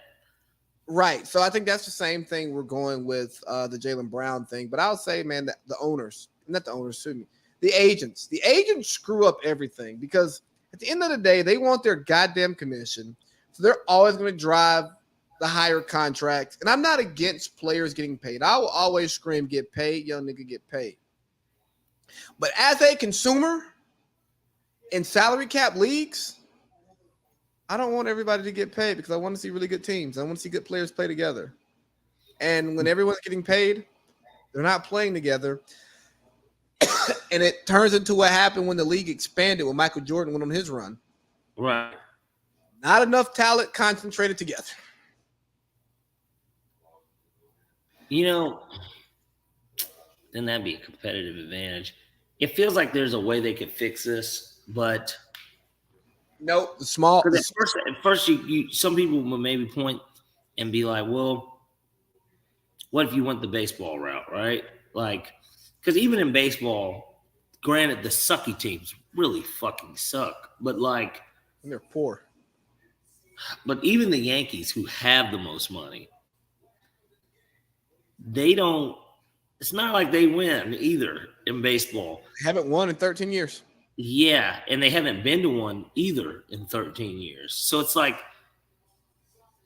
does it really matter if the Lakers have the money to sign everyone? Like, I don't know. I guess is my thing. No. But I get it. It's way more glamorous to play there. But at the same time, like, the Mets have the highest payroll, right? But, like, that's because they're paying two guys a shit ton of money. That's why Verlander and Scherzer are getting paid $40 million a year, and they're both pitchers. And they ultimately do not realistically dictate. Their hope is when they make the playoffs, that's when it's going to matter there, right? Like, that's when they want them. But, like, that is not dictating how good that team is. If they pitch twice in the series, there goes 4 wins. That's all you need. That's the point. Exactly. And that's all they need is that type of rest and maybe one more guy to step in. But outside of that, they don't need that. But, like, in the NBA, some would say maybe a player like KD, that you only need him kind of for the playoffs, right? Like, that was kind of the Suns thinking, it felt like. The thing about the NBA, though, is you can pay all of these guys, but they're not going to want to play together because there's only one ball. It's not baseball, right? Like in baseball, someone else's shine and their ability has no effect on me because baseball is a individual sport. It's a team individual sport, right? Like the only thing you got to worry about is the shortstop and the third baseman arguing over who's going to get the ball when it goes in the hole. Or if a ball's hit the left center, who's going to get the ball, the center fielder or the left fielder. But at the end of the day, you have your lane of responsibility. And we're talking about pitching and hitting. It doesn't matter. I get my own at bat. It's isolated. I'm on the mound by myself. So I don't care how much you're getting paid. You getting 20. If Scherzer gets 20 wins and Verlander gets 20 wins, they don't cross paths until the playoffs when you start throwing random niggas to pitch because you're trying to win a World Series, right? But like, right, it doesn't. Whereas basketball's a team sport, you could pay LeBron. Who's the best two guard in the league right now? Do we even have any good two guards? Gosh, every team's pockets can't be that fucking deep. Like, I mean, can the Lakers afford to pay 6 niggas? No. $100 million contracts? Well, no, because they're cash. The Lakers are cash poor. You got to think about Ballmer, somebody who has cash, liquid. Well, yes, okay, right. Somebody that really could just do what they want to do. Right. You could get all the guys on the team, but are they going to play well together? We've seen it in the Olympics where we get like our team. That's kind of how soccer is, right? I can't speak intelligently. Can you imagine? I tell you what. Can you imagine if they did do it like baseball, but also a mixture with soccer in a sense of when those guys leave to go to different teams like Messi, and then there's a transfer fee to where you're not even trading. You can make it to where, like in the NBA, you still trade a player, but then you're like, we need $100 million to go with this. Because then that'll give us the opportunity to offer this money to somebody else too. And it weakens your pockets. I don't know. I feel like they could do something like that. Here's the thing. We are speaking as sports purists in everything that we're saying. And what gets lost in all of our sports conversations, dog, it's a business. It's sports entertainment. And guess what? As long as people are entertained and the league is making more money than it spends every year, the owners are happy. Because I've said this, I believe there should be owner relegation.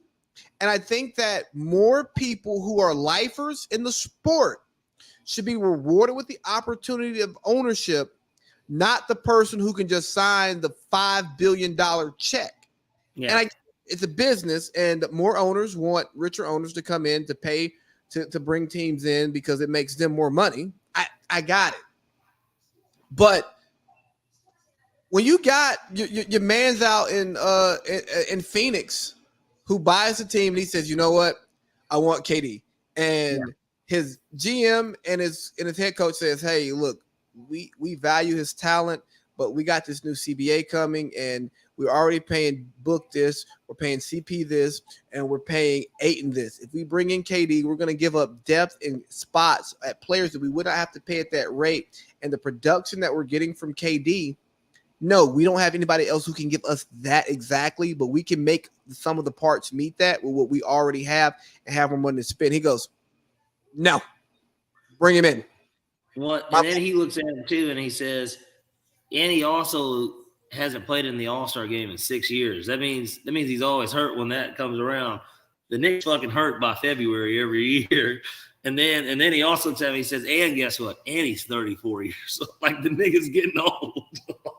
Right. Like, he's old too. Like, KD can retire in 2 years and we won't think anything of it. Oh, yeah. Came in at 19. Yeah. I guess he's kind of old. Right. And he played 17, 18 years. Like, full career. Yeah. And he's got a few times. Like, he's accomplished everything in the game that you can accomplish. Yeah. Like, and he's got business interests just like LeBron, boardroom, all that shit. He got his own shit too. Yeah. He's just like, hey, man, I want to Nike contract too. Like, I mean, I want to keep playing basketball. And I don't want to go to LA Fitness and get paid nothing. I'd rather get paid 40. You know. Right.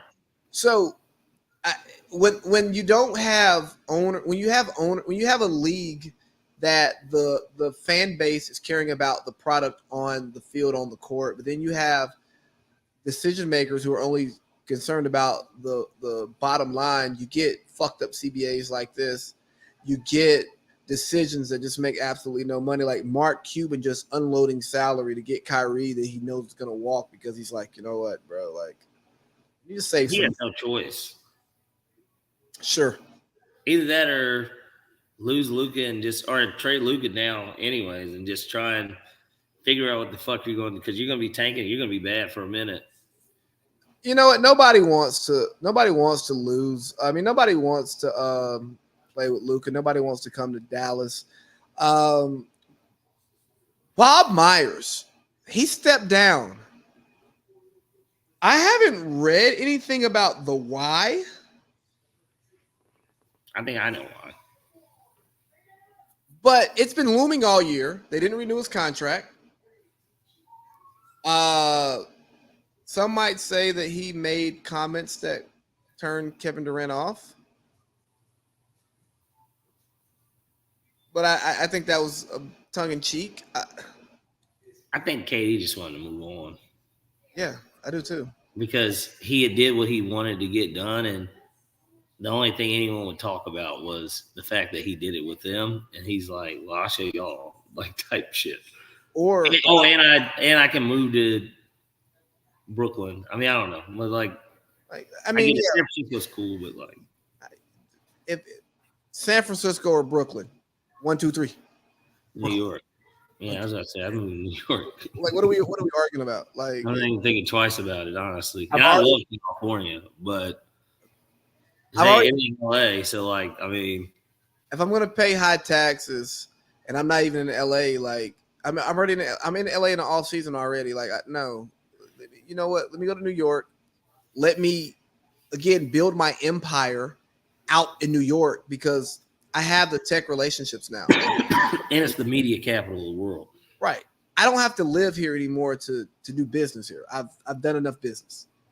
I've met the right people. We're good. And you've got, I mean, I'm sure San Francisco, I mean, I've been to San Fran, but like, I'm sure you got good restaurants out there, but we start talking about New York's got some of the best food in the world. Like, you can go, you know? It's so much to like about it. Plus, the Nets had never won anything. You can kind of make your own legacy. I mean, there's a lot to like about it, I guess. Hove, you know, stuff like that. I don't know. Hove did. I know Hove don't own it, but you know what I mean? It's still, his fingerprints are still on that team when you look at that black and white shit. So, oh, yeah, absolutely. Yeah, that's Hove. So I'm trying to find something. Bob Myers, though, I'll keep going, but Bob Myers, Knicks. You said Knicks? Why not? Doesn't it make a lot of sense? They're not letting what's-his-face return. It's a matter of Steve Stout and what's-his-face want to bring Bob Myers in. Perry, I think, was his name. He's the GM. Because they were that was like the first black, like, complete front office. Mm-hmm. Like, and it's the Knicks, too, of all teams. But, like, I could imagine Bob Myers going to New York, where now suddenly they're appealing to go to. They made it to the second round. They made the playoffs 2 out of the last 3 years. They have young, movable contracts. They probably will be in line maybe to be able to sign somebody with that new CBA, even with what they have. They get that one big fish. They could trade another piece to get the other pieces. And then you're playing in Madison Square Garden. What's not to like about it? And then if Bob Myers is a guy, it sets up even better because he's an architect of a team that was the last dynasty of the NBA so far, you know? So I think it makes sense if he's going to be, you know, unless he's just taking a year off or, you know, doesn't want to do it anymore. It makes a ton of sense to me. Well, apparently he said that he's leaving because he could not give full effort and engagement needed for the job. And they say that Joe Lacob may not be the easiest owner to work for. Shocker. Billionaire is hard to work for. Ran its course. They're probably tired of each other. He sees the writing on the wall with the Warriors too. These niggas getting old. Yeah, they're finished. I mean, the dynasty's over. Like, and they got a big decision. Do you go to $500 million in luxury tax, $500 million salary and all that luxury tax per year to sign Draymond to keep this band together? You're not really going to be able to get rid of Poole. Clay's lost his step ultimately. He's still a serviceable player, but he's lost his step. And Steph Curry is ultimately going to get old within this process too. He's still a good player, and his game will translate for him to be old because he's a shooter and he's a point guard. But like at the same time, like I don't know, like you got to surround that team differently. And unless Steph decides, you know, he's not going to re-up after his next contract, this is pretty much it. I mean, so you still got to pay Wiggins. You just read up with your younger guys. You're going to be good enough to where you're never picking in the top 10 to even have a chance to really kind of strike gold. You're always going to be picking 18 and up. You know what I mean? And so it's a tough position to be in. And I feel like he probably wanted to get out of it, and he probably got out of it at the right time. He got his last championship, worked out. He looked at that cap sheet. He looked at the new CBA. He said, I ain't making these decisions because he ain't going to let me spend his money the way I want to. Deuces. And more importantly, I built a great enough resume to where it ain't even about money for me because someone will pay me. I'll be the highest paid GM now. I mean, shit, Monty's the highest paid coach with. Yeah, but we know what that was about. Nobody wants to go to Detroit. Yeah, he said, pay me like y'all want me to come to Detroit. And he was like, hell, y'all want me to really come bad. he's like a, you know, Forrest Gump. And the principal or the whatever came out, superintendent was like, he's like, your mother sure does care about your education. And then Forrest is like, he.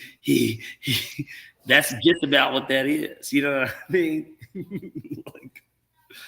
Okay, like a few quick hitters before we get to the culture, because shit, it's too. Oh yeah. Does Melo get his jersey retired anywhere? Not should he, does he? Yes, I think it ultimately does. I agree. He does get it retired in New York, but that's just because the Knicks haven't had anybody to put their arms around since Patrick Ewing. And Denver was happy for him to go, and they gave Jokic his number, so he can't be properly appreciated. And now Jokic is already the greatest Nugget ever. Yep. Already. Plus, Melo's a top 10 scorer in NBA history, and he's on the All-NBA 75 team. How's his jersey not retired somewhere? It has to be. You feel like it does, right? But you know, the sports media, they don't like Melo because of fuck Mad Dog. Wemby content. I know it's a slow time of the year. I'm tired of seeing Wemby already. I want to record a soundbite for the show when we talk about him that gets played, where I just say what I typed in. Babe, look, more Wemby content. Wake up, babe. More Wemby content. And just throughout the year, that just be kind of like the bat signal for, all right, let's talk about Victor Wembanyama, because he's going to be so over-publicized until he either is officially a bust or he officially wins a title. that's just going to be what it is while he's in the league for whatever reason. And what's not getting talked about enough with Wemby, here I come sound like a Euro hater. His body type hasn't worked long term ever. Granted, we haven't seen his body type and skill set, and he's young, so he may fill out a lot more, but he towers over Rudy Gobert. Like, they say he's still growing. He might get up to like Yao Ming height, and when you're that tall, you're not supposed to run around a lot and jump and do anything. Like, you're supposed to just walk and be in museums and get looked at by people and shit. Yao, you know what's crazy about Yao? Yao actually started out his career relatively healthy too. Yeah, then them feet started doing what your feet do when you're 7'6". Yeah, after like year 5, though, Yao was cooked. I mean, Yao wasn't playing 30 games a year. Him and T-Mac just never stay healthy. But So can I close this out here? And you can respond if you want to, but if not, feel free to just let me cook. Go ahead. While you open up the culture hour, I'm going to take a piss, but answer to your question. All right, perfect. So, or ask you. I don't like my background. I thought you had one more thing to ask. No, I'll go ahead and piss now. I was gonna do my WNBA rant. Oh, go ahead. See? You know how people feel about the WNBA? But no, I'm gonna give y'all the ugly background. So watching the WNBA this past weekend, because I get so tired of you WNBA Twitter fans, you WNBA Instagram fans who actually don't watch the WNBA having so much to say about people and their criticism of the WNBA. Well, let me tell you my WNBA experience over the weekend. I felt like the announcing crews on the 2 games that were nationally televised on Friday had kids who were graduated from high school on that Friday and because their minds were somewhere else. I complain about commentary a lot. I complain about play-by-play and color commentary because I think that a lot of people get to do those jobs and they're not good at them. But it was terrible to watch the Washington Mystics come back. The Chicago Sun, I do believe, yeah. Chicago's WNBA team come back on the Washington Mystics or vice versa. One of the teams came back. And there was absolutely no enthusiasm. Like it was a 16-point comeback in the third quarter, and I got nothing. I got, basketball, Chicago Sky player. I go basketball. So I'm like, bro, what are we doing here? This is an intense game. Elena Deladon has a step back 3 to win the game with like less than a minute left. And there's no like, oh my God, there's nothing. You have no detailed analysis. You have no, we talked to coach before the game today, and she said, this is what we're looking to do. You know, last year we did this right here and this and that, and we're trying to build off of that and move forward. None of that. Like, hey, here's how we're doing in Chicago. Moving off of Candace Parker and what she brought to this team now that she's out in Vegas. There was like nothing tied it together. It was like they had interns discussing the game. And if you're trying to sell me a product that nobody wants to buy, you better do a better job of selling it. The people who were involved in that, presenting that product, need to do a better job of selling that product. Because if the people who are getting paid to be there act like they don't want to be there, why the hell would I pay to come? That's like somebody saying, hey, dog, yeah, bro, come support my football team. Y'all any good? Hell no, bro. We sorry as hell. Well, why would I come watch y'all if y'all sorry? You don't even want to be? No. But that's what we have with the WNBA. You got the coach of the Phoenix Mercury coming out. I thought we would have more people show up to the game. It's BG's her first home game. For what? Y'all don't want to be there. Y'all not promoting this. Why should I come support something that the infrastructure is not supporting? So NBA, actually pour dollars into this product in a way that it works. WNBA, present yourself in a way that people want to receive your product. Guess what? Sex sells. I'm not telling you to put the women in bikinis and lingerie and overly sexualize them, but seeing Candace Parker in the CarMax commercials and seeing her out here in the Google commercials, seeing Kelsey Plum out here, sell that. I know that it may not be the easiest conversation to have because we're in this world of diversity, equity, and inclusion. And that's very important. But if you're trying to make $1, you're trying to find the people who want to buy it. You're trying to create a product that people want to buy. So what do people want? How do I find that gap? And how do I find some space in what they want? How do I get them to spend less time, less money elsewhere and bring them here? Figure out what people like. I watched my girl Enrique. I can't say her name, her last name. I'm not even going to try. Dallas, bucket. We see her on the Mark Cuban's commercials. That's fucking great. Keep putting these players out here. Make us get to know your players so we want to watch them. Because the more and more I get to watching WNBA players and getting to know the personalities, I go, you know what, let me turn this game on. Let me watch this. The more and more you Twitter and Instagram WNBA fans keep talking this nonsense and telling me how important this is and how somebody be trending, and I go, well, okay, those trending topics don't turn into trending dollars. So I don't want to hear that nonsense. I still go and watch it just because sometimes it's a spite watch. Sometimes I want y'all to know that I'm watching so I can criticize what you're saying because I'm speaking from a place of experience and not just a place of this ain't working, this ain't good. Because it's actually good basketball at times. There's some good basketball players. But the league ain't making no money.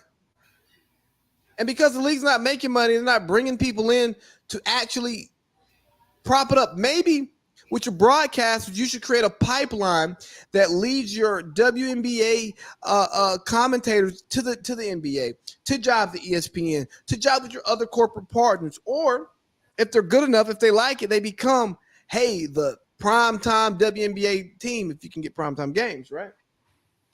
Maybe you get matched with a legend, a great. Maybe you come up with a program that brings the great players back to cover the game and break it down. Maybe you do what was done in the Final Four where you got Sue Bird and Diana Taurasi breaking down the games, like a Manning cast style.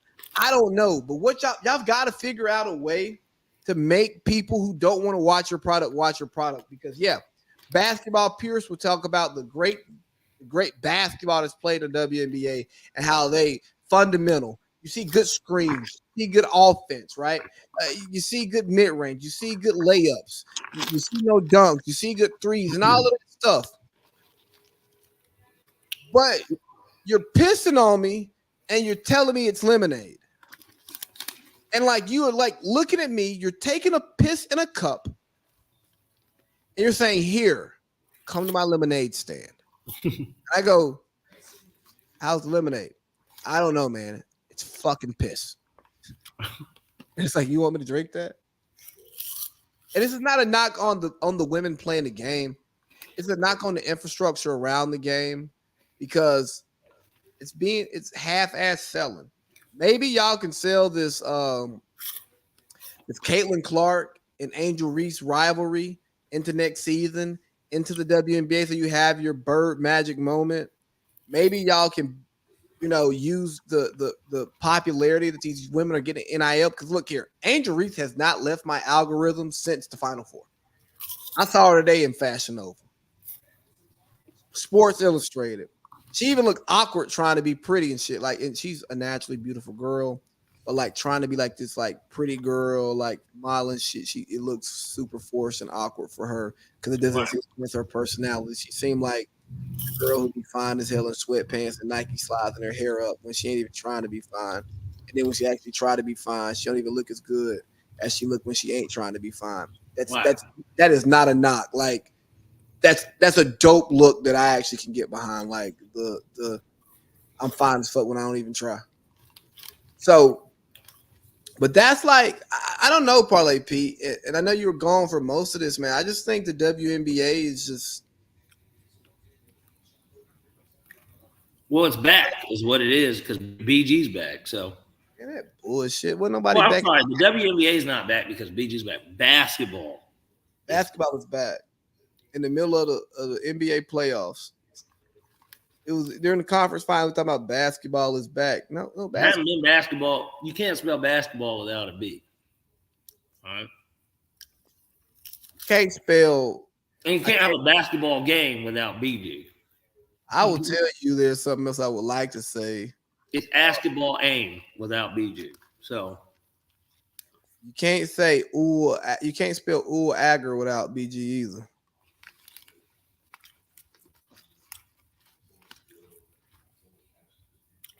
Cash Money don't exist without BG. No, I'm kidding. I mean, I just can't. I just wish the WNBA would tell the truth. And don't tell me you're trending on Twitter. That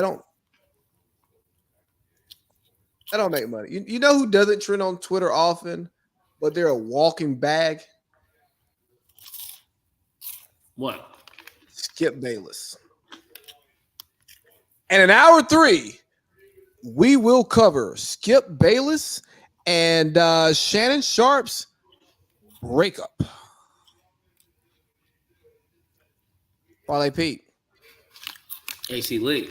It's Culture Hour. I'm not going to play the drop because YouTube flags it. Ah. Bastards. But this is Culture Hour, dude. Skip and Shannon. New York Post, of all places. Fucking Because where are they? They're out in California. New They're York out in LA. Right? Who's Skip and Shannon? Yeah. You know, Shannon got robbed about a week ago for a meal worth of stuff. Unfortunate. But I mean it's LA from what I hear. I mean, Yeah, they have insurance on that stuff too. Well, yeah, I know.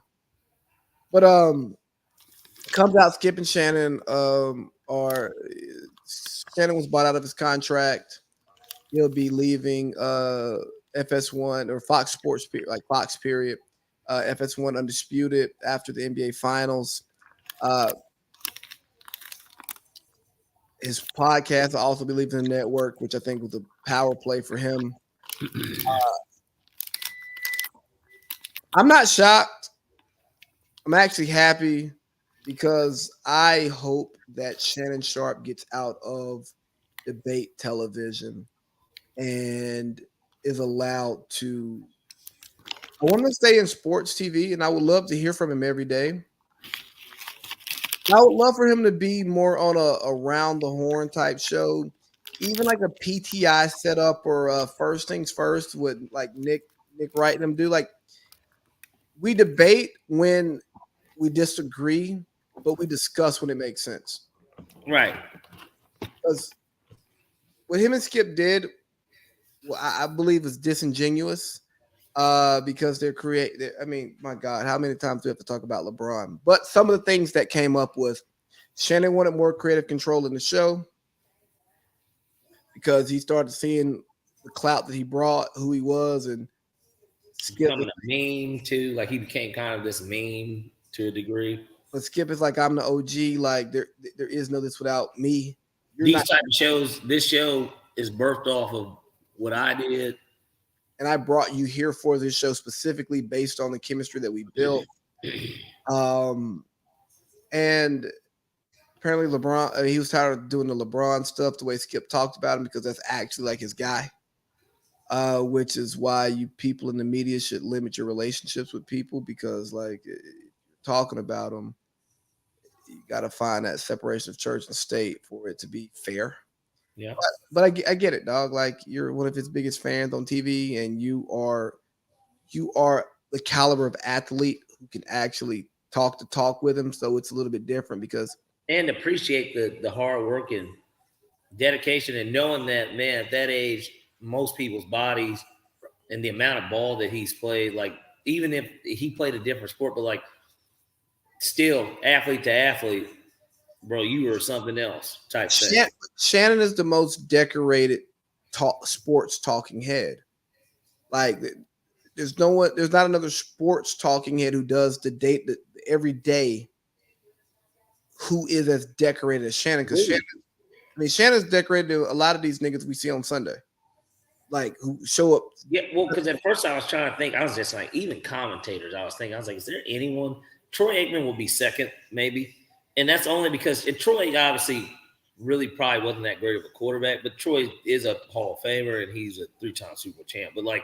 But you really could argue Shannon. Did Shannon make the NFL 100? Did he make that team? I don't think he did. Really? I think no Gronk, but God, how didn't he? Probably Kellen Winslow. I know a lot of people love throwing him in there. Yep, and Tony G. Tony G, of course. That's natural. Damn, how did he not make it? That's honestly crazy. 3 Super Bowls, 5-time All-Pro, 8-time Pro Bowler. I'm going to be honest. I don't know how he didn't make it. I didn't like that he didn't make it. How many tight ends make it? I know Mike Ditka probably is on the fucking list. Like, you know what I mean? Guys like that. I'm pulling it up right now. Who were the tight ends? Well, the list I just put up didn't even have the tight ends. It's like tune in later, bro. Yeah, I'm on the wiki. Let's see. Quarterbacks. Smith. Tight end, yeah, we got Ditka, Tony G, Gronk, John Mackey, Kellen Winslow. I don't know shit about John Mackey, but I'm looking at his numbers. Shannon's shit's more impressive. Shannon Sharp and Gronk got the most rings of the tight ends.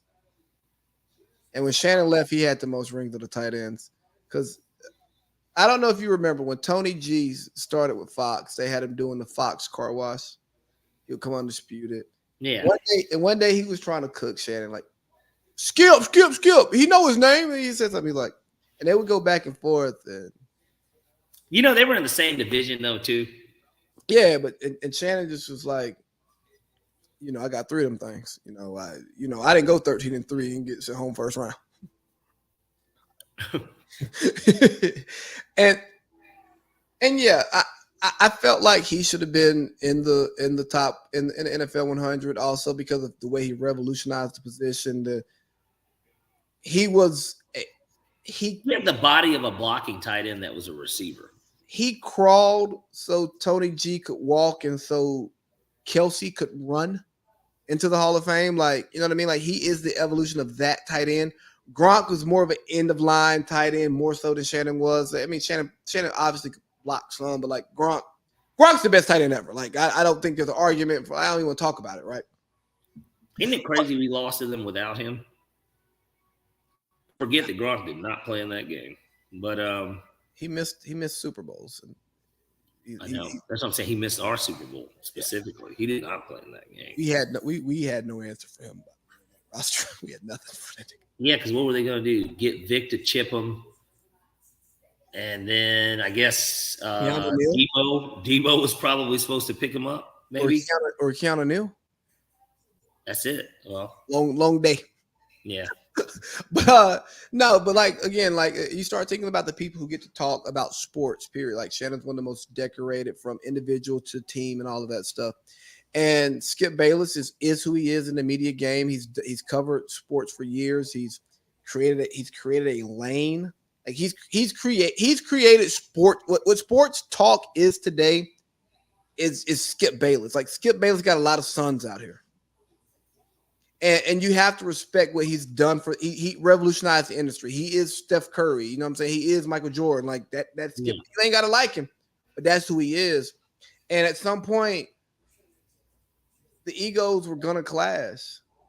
Because like Shannon's just like, hey, I don't give a fuck about none of this media shit, dog. Like I did the stuff you're talking about and I'm doing what you're doing too. And you're trying to, because you remember too, there was at one point when he tried to like piss on his like accomplishments as a player. I forgot it was about Tom Brady. They were talking about Tom Brady, and somehow he got flipped on to him.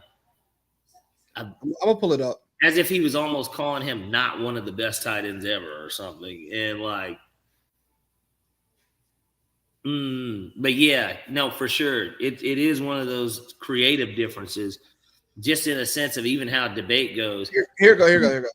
Stop. See, the problem that I have with a lot of people is that they try to make things mutually exclusive. Tom Brady doesn't care about stats. Tom Brady don't care about this. Bull jive. Bull jive to you. Bull jive. Who cares about winning Tom Super Brady, Bowls? quarterbacks are the most arrogant, people at that hate by a guy who's jealous that he is still playing at a high level at 45 when you had to stop at 35. That's what you do. That's the point. That's what you do. Every time I call something into question, I'm jealous. No, I did what I never did. said you were jealous of Baker Mayfield. I did what I did. You make it seem like I was a bum. I'm in the effing Hall of Fame. Okay, I got 3 Super Bowls. So what? So what? He's way better than you were. I'm better than Way you. better. I got to see what you do. You take personal shots. No, I don't take personal shots. You started it. Time out. You would take a personal shot at me. I didn't take a personal shot at you. Wait a minute. What are you talking about? You would take a personal. Put your glasses back on. Can I finish? Glasses. You're willing to take a personal shot at me to say this man is better than me because I say he's playing bad this year? Well, because you just Go ahead. you disrespect him. It's just so. So you know what? It's a professional sport. You know. Closed it out by saying it's beneath your dignity. Like, who the fuck you think you talking to? But like he said, I'm in the effing Hall of Fame, which is like a fact. It's like you do realize there's only that X amount of us that play this game, and then there's even less of us that get to that point in our careers. And I'm not just one of the guys either. I'm one of the, even though they didn't have me on the NFL 100, I'm really one of the 5 best to even do it. And this game's been going on for 100 years. I'm one of the 5 best to do it in 100 years. You know the guy that you're caping for who doesn't know you, knows who you are, but you don't have a real relationship with, would never talk to me the way you're talking to me right now. Like nobody at the Hall of Fame would ever say to me what you're saying to me right now. They wouldn't even think about saying no crazy shit like this. I would have, if I pulled him, I would have said, I would have hated to have pulled the Richard Sherman card, but I would have been like, Skip, you know that they put writers in the Hall of Fame. I don't think you're fucking in it. Like they do. They put writers in the Hall of Fame too. Shannon caught himself though, because he was like, I'm better than you. And I'll tell you what was very eye-opening. Chris Broussard and Rob Parker talked about it yesterday because the story broke while they were doing their show. Mm-hmm. Now they were both on cold pizza. Like, you know, they've been locked in with Skip for the longest. And I don't know if Skip brought them to Fox because Colin may have, because Colin says that he brought but Skip was there first, no? I think Colin went first, but it was short. They were same time. Yeah. But Colin said he told them to go call Broussard when his contract was up. Rob Parker, whoever, one of them two, ESPN ties. You know what I'm saying? Like Kitlock. I won't even disrespect him because Whitlock actually now does have. There's on occasion he will have good takes. Honestly, he does. I just can't watch his show because I don't see short enough clips for me to like want to watch the whole thing because I'm gonna get pissed off. Yeah, watch the full show. But no, speak for yourself. These people have worked with Skip for years, and they talked about like how. Yeah, no, they're like, we understand it. Like, we didn't know it was that bad. You know, we knew they had their issues, but we figured like they worked it out because everything looked so good, like in front of the cameras. But yeah, no, Skip crossed that line and he made stuff personal. And like, I don't blame Shannon. And like, they're like, and Chris Broussard said, he gonna land on his feet. Like he'll be fine. But what the niggas pretty much said was, yeah, nah, that nigga Skip was on some bullshit. But at the end of the day, what can you do? Anywho, Shannon's gonna be all right, and I'm sure that Skip will figure it out. Basically. So, this is when I get upset with black social media. I can't even just say black Twitter. Because they've been on Skip's ass all day today. What's gonna happen? Undisputed's done, Skip is done. And I'm sitting there like, Y'all know Stephen A. is Skip Bayless' son? Like, I think I need to understand who Skip is, and I'm not a Skip fan. I'm not caping for Skip's behavior, none of that. Like,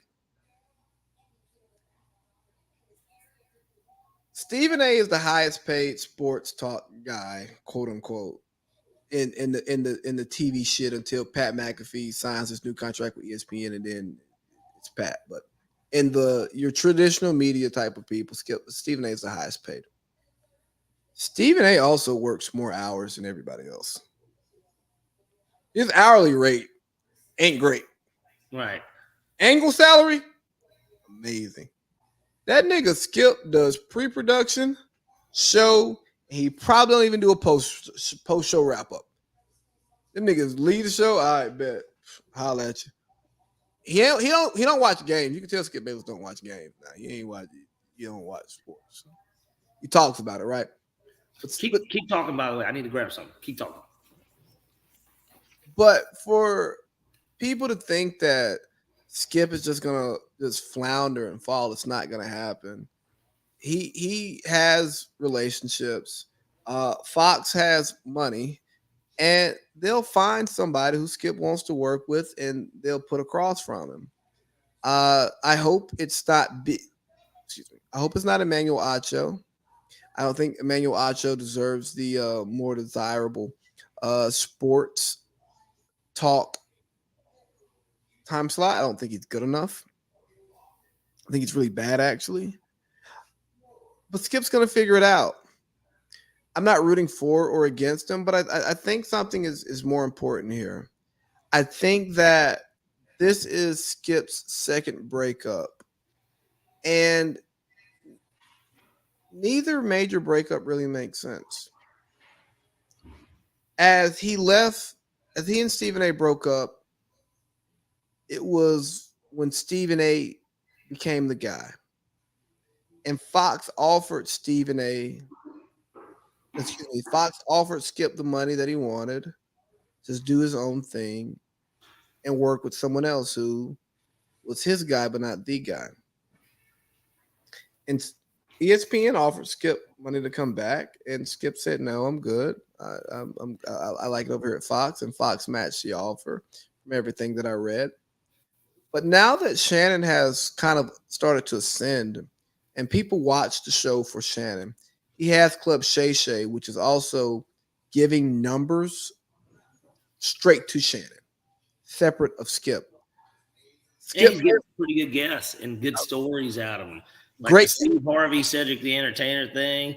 Yeah, stuff I didn't really know about them. Just had Neo on, like he Lil Duval, DC Young Fly, like he's getting all types of people on, and they're having great conversations. And Shannon is showing that other side of him that is the Shannon non-sports, just media in general. Right, a nigga talking. And he got his own cognac. Like Shannon is becoming a media celebrity. Damn, a Hall of Fame tight end, a media celebrity. And what I was saying, you think he's gunning for Strahan? No, Shannon's talented. You don't like Stray? Have I? I've never woke up on a Monday morning. Watch Good Morning America. I mean, but I've never wondered what Michael Strahan was going to say. I put him in the category with Ja Rule. Like, okay, nigga, murder. You know what I'm saying? But no. Yeah, who gives a fuck what Ja Rule thinks at a time like this, huh? I'm telling you. Think about this, Parlay Pete. As Stephen A. started to become the guy, the breakup happens. Now Shannon is becoming the guy. Another breakup. Does Skip have an inferiority complex? Or let's do the breakout video thing. Is Skip Bayless a racist? Does he not want to be second fiddle to a black man on a TV show? React. Right. This is what I think it is. I think that ultimately, because how long has Undisputed been going? 5 years, maybe? 5? We'd say 5. 6 or 7, like 2015, 2016. For what it's worth, a show like this with the same guys has really kind of ran its course in reality. just in a sense of it probably was time to mix something up.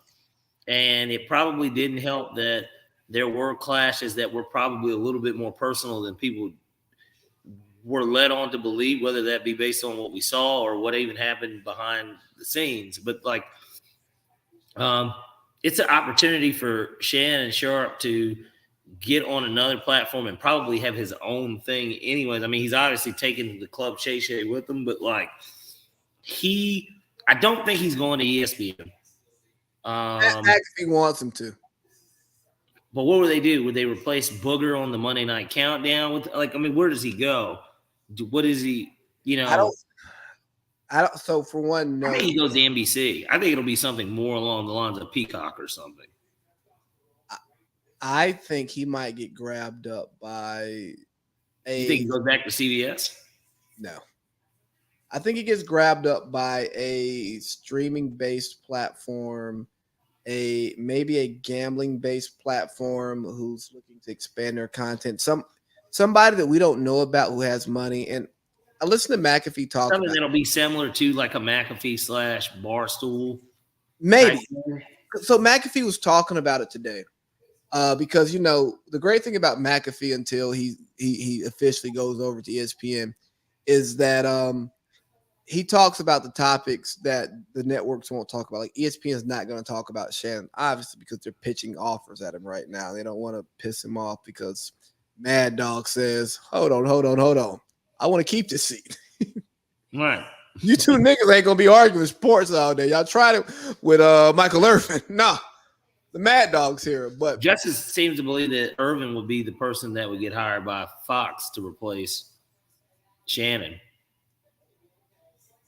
No, he has too much media clout coming in for what Skip would want. Like Shannon came in humble, happy for the opportunity because he got let go by CBS. Right. But Michael Irvin comes in as Michael Irvin. Like whatever happened with FL Network happened. Michael Irvin's good in Dallas. If he's broke, Jerry would charge. If he ever got broke, Jerry would give him a job just to give him money. You know what I'm saying? Like I think Michael Irvin will always be good. I don't think Michael would take any of that bullshit from Skip, like day one. So I don't think Skip wants somebody with that big of a profile. Like people are saying Acho, and that move that'd be the end of the show. It moves Acho up into that prime time slot. I mean, I won't watch it, but yeah. So, but back to what McAfee was saying. McAfee was talking about like, hey, there are a lot of guys out here with money looking for talent. Like there are some people. He did it in that voice where it's like, hey, bro, I negotiated with all these people. Right. And I'm tired of doing all this stuff. ESPN is going to handle my payroll. They're going to do everything for me. And yeah, I get paid a little bit less, but I do a lot less work.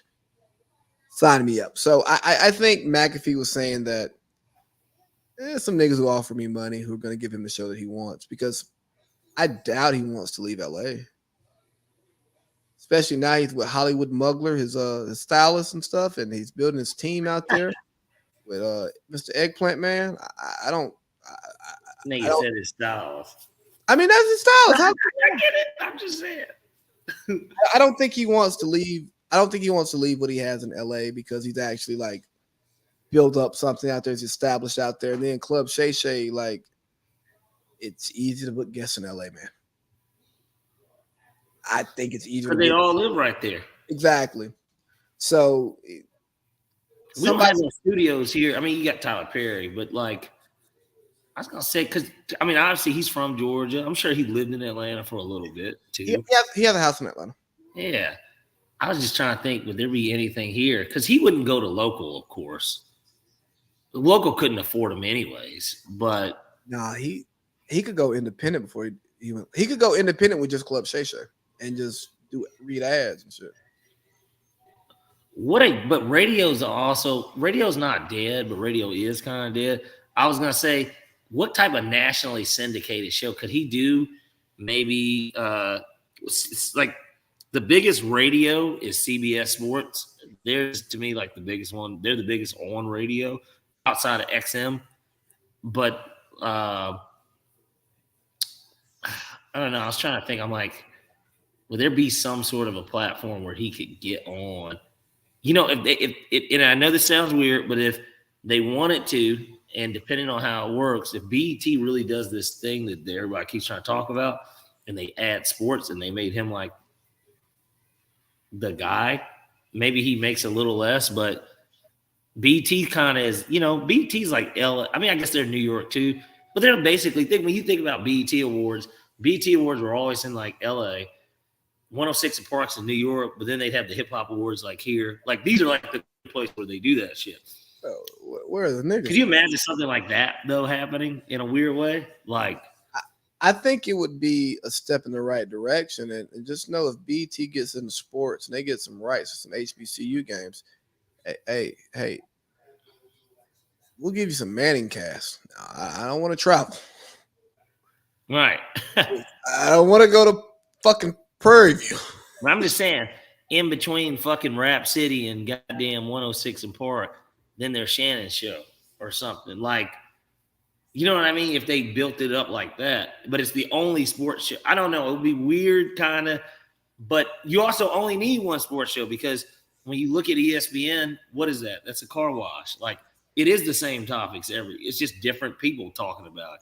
But if you only have one sports show on BET and you know what time it is every day and people care about what Shannon has to say, different guests, a little bit more unfiltered, I don't know. It could be a good idea if it's done correctly. Like, I would like to see Shannon at somewhere like The Ringer or somewhere or like a Barstool type. I don't think he would ever go to Barstool. He has too much juice to go to Barstool. They want to take advantage of people. right. But I would like to see him somewhere where he can say fuck on his show. I feel like on BT he could do that.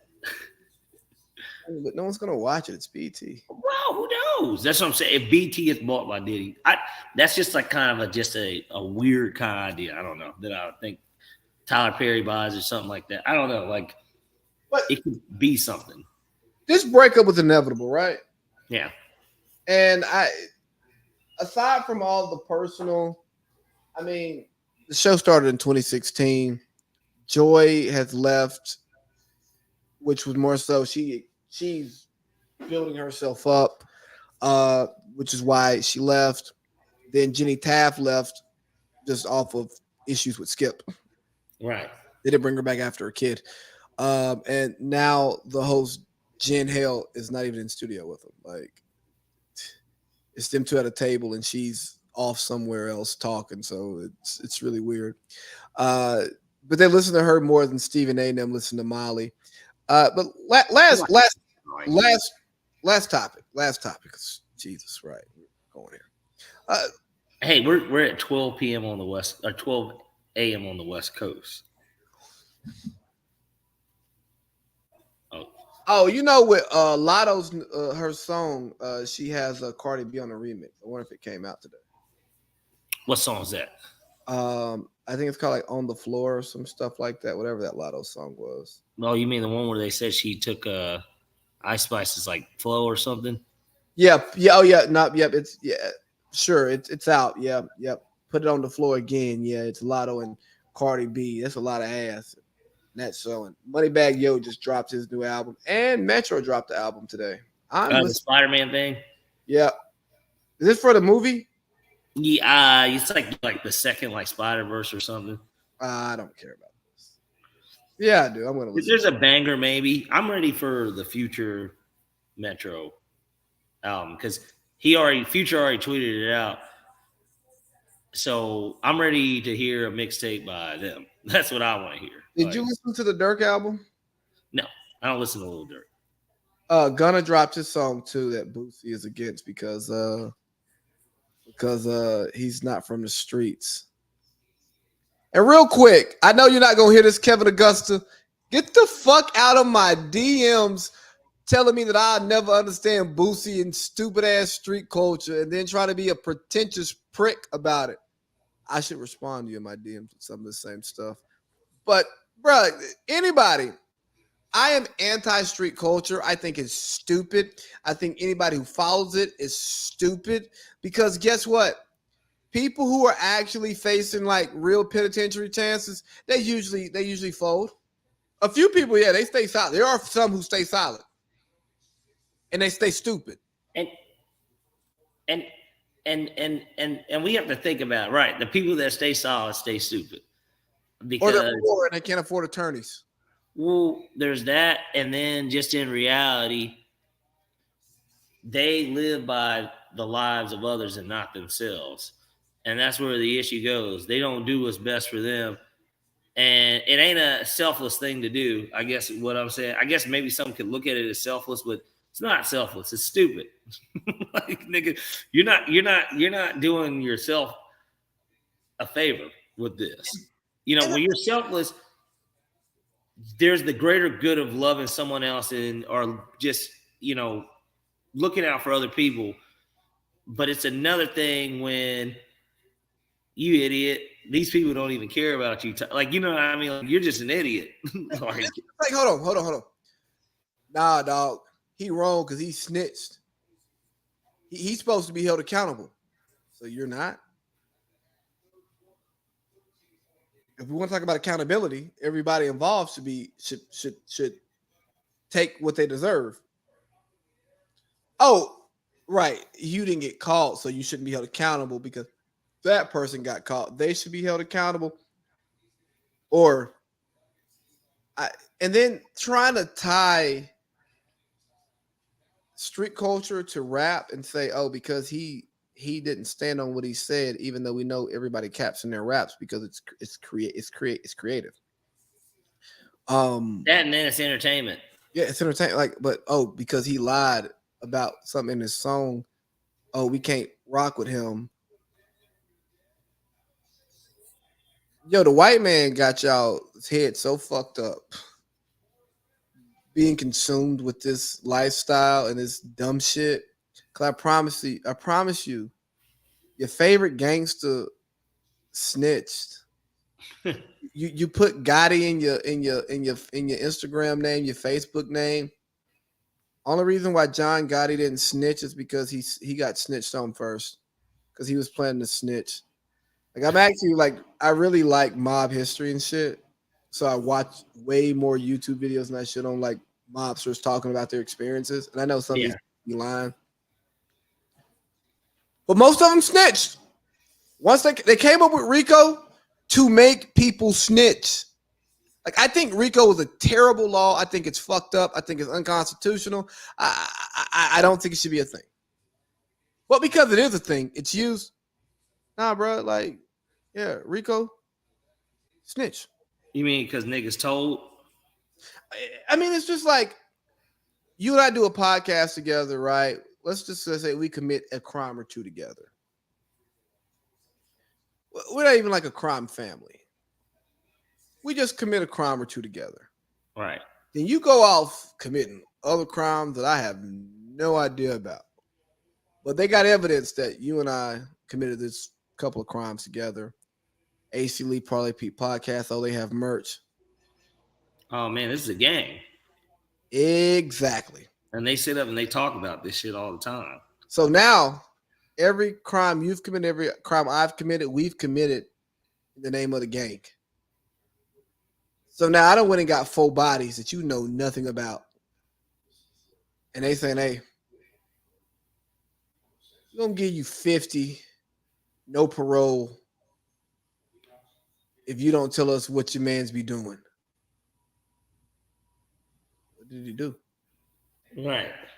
Well, here we got y'all on video. Oh yeah, we robbed him. We went in there. We found drugs and money. We didn't take the drugs because we don't sell drugs. We took the money and the diamonds. We took the jewelry down to the pawn shop 2 states over, and we moved that. Yeah, we got 25 cents on the dollar, but it didn't matter because like it was free. Right. We walked away with some cash. Yeah, we did that. All right, dog, you got 2 years. We no troubles. You come home in a year. Wait a minute, officer. I got more to tell you. So there was this other one that we did. I don't even know if y'all got any info on it. But Hey, you know what? You hey, supervise. You got a house arrest, but guess what? You can go to work. We know you work irregular work hours, so hey, bro, just check in once every 2 weeks, and don't get a speeding ticket. I appreciate it, officer. I'll be as straight as an arrow. Just look at the motherfucker. Hey, your man's is doing 75. Damn, why? But didn't y'all already knew? I already said what we did. But he stayed silent. What I think it's lost is the incentive is to tell them what actually happened. And and a lot of these people don't understand game theory. Yes, you the win-win is if nobody talks. But there's no evidence. I mean, right. If there's no evidence and nobody talks, yes, that's your win-win. But guess what? If I can plea out and come back home in a year and a half, or take it to trial and get 30, plea me. So let me just do my year. Let me not even take my chances with that shit. Yeah, but I got law-abiding citizens over here trying to tell me you don't understand this shit. Man, nigga, you follow the law just like me. Shut the fuck up. Hey, oh yeah, you smoke a little weed, but you ain't going to penitentiary smoking no reefer. Yeah, I speed, motherfucker. Like, come on, dog. It's a fucking ticket. Don't talk to me about no fucking ticket. Yeah, dog. You got to stay silent. But damn, I didn't mean to talk about this. So let's talk about body positivity. Oh Lord. So body positivity is gonna is gonna be the next thing we talk about, because I think it's super important because of stuff happens, right? Yeah. I'm gonna start with the 50 Cent article, and then we will unravel from there. Okay. 50 Cent on success. When we pray for success, we don't pray for jealousy. We don't pray for envy. We don't pray for entitlement. And we can't have those things without success. Then we have, I get something today. Lizzo was in her feelings this morning or last night, a couple of days ago. I don't know. Mm-hmm. And she goes, I just logged on and the app, and this is the type of shit I see about me on a daily basis. It's really starting to make me hate the world. And someone in the comments said, I eat lots of fast food, all caps. I literally stopped eating fast food years ago. I'm tired of explaining myself all the time. And I just want to get on this app without seeing my name in some bullshit. So here's what she was responding to. Somebody with a blue check mark says, how is Lizzo still this fat, all caps, fat, or this actually, when she's constantly moving this much on stage? I wonder what she must be eating. And then somebody goes, and then Lizzo goes, y'all really, here we go, another one. I don't think Lizzie wants to be smaller. Yet if she did, she would be. It's her brand. If she's working with nutritionists, they're probably showing her how to eat healthy and maintain her size. Well, that sounds stupid. Y'all really need to touch grass. I'm not trying to be fat. I'm not trying to be smaller. I'm literally just trying to live and be healthy. Yeah. This is what my body looks like even when I'm eating super clean and working out. Y'all speak on my shit y'all know nothing about, and I'm starting to get heated. Also, to the people who haven't had an original thought or fresh air in years, being fat isn't my brand.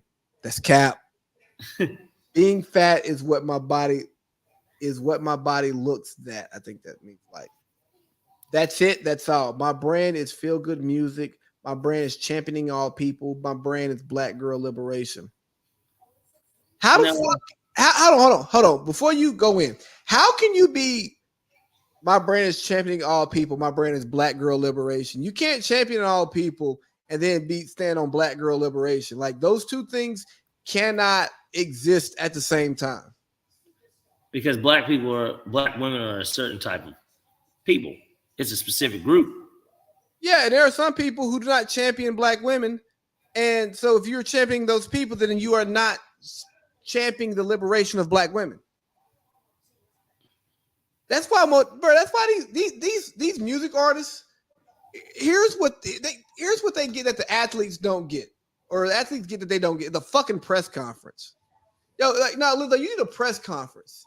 You need a nigga You have to speak a lot more. You need somebody to do you like Nick Nurse. Nick Nurse got done when they asked him about James Harden today, and he said, "So you didn't answer the question. If he wants to be back, we'll take him back. I like to have him on the team. Yeah, no, you don't want him back. Cool. Now, Lizzo, you need to bring this to somebody and actually explain what the fuck you mean. Right. But you can get on social media and say whatever the fuck you want.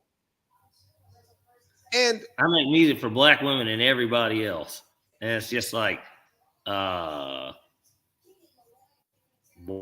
Allen Coe doesn't make music for black women.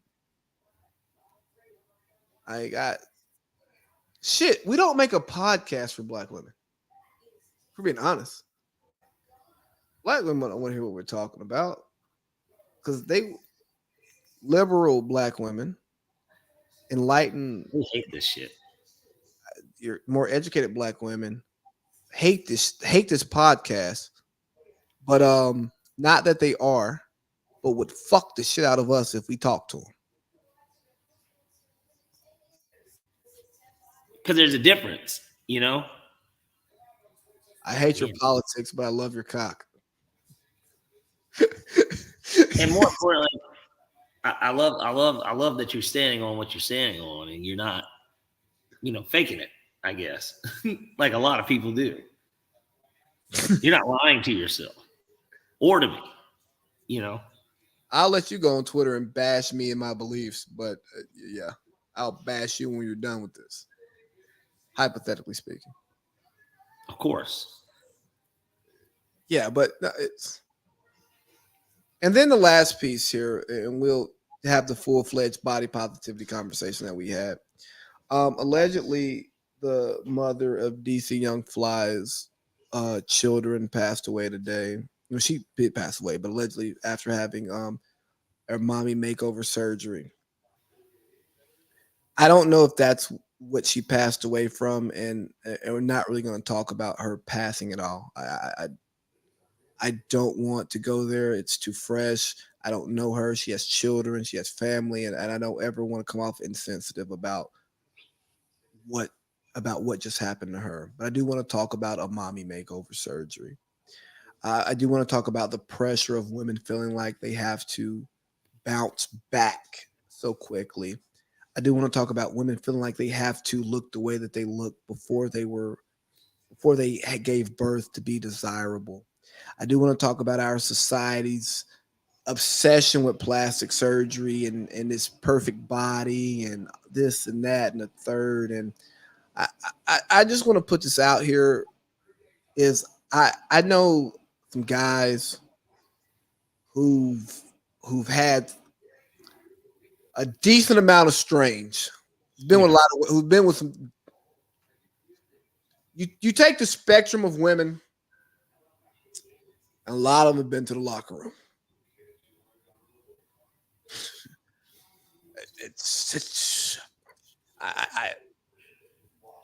I think everyone in that group holds their own, holds their own, depending on what point in life they were, really well. There's a mutual respect for what everyone may have done or is capable of doing. Like there's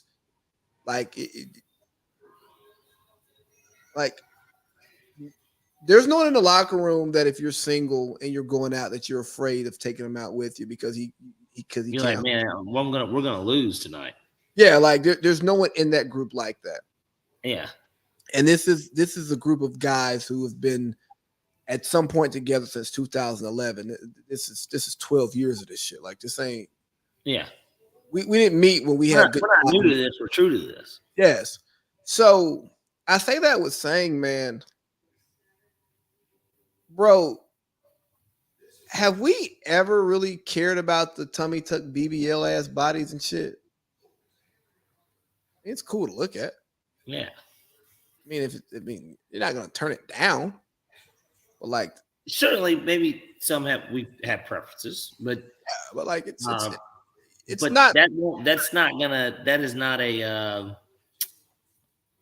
What's the best way to put it? That's It's not. not your QR code to get into the event, man. It's not a deal breaker. So I mean, So taking all of that, right? Let me tie it all together. 50 talks about all the negative stuff that comes with the success that people say that they want. Most people don't actually want fame and fortune because they don't want what comes with it. Like, hey dog, it is 3:17 right now. My wife and daughter are asleep right now, and and I've been gone, separated from them since Monday. I should probably be in the bed right now. But guess what? I want this podcast to matter. So the price of success is neglecting my fucking family. I love you, but daddy's got to work. and more importantly, I'm not bothering anyone. Well, no, I'm locked in the office. You can't even hear me. You know, not bothering anyone.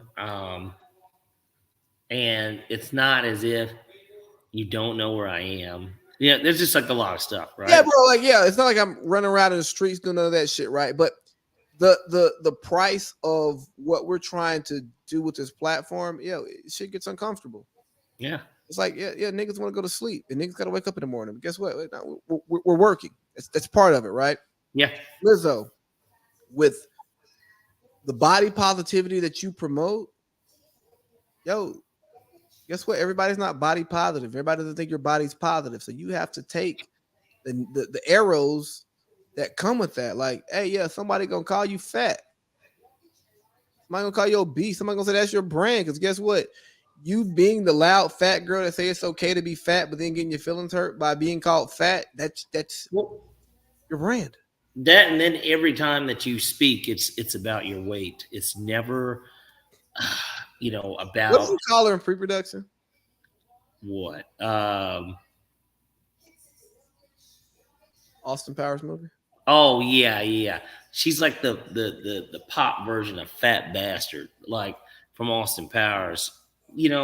Every single time that Fat Bastard came up in Austin Powers, it was always a joke on his weight. Every single time.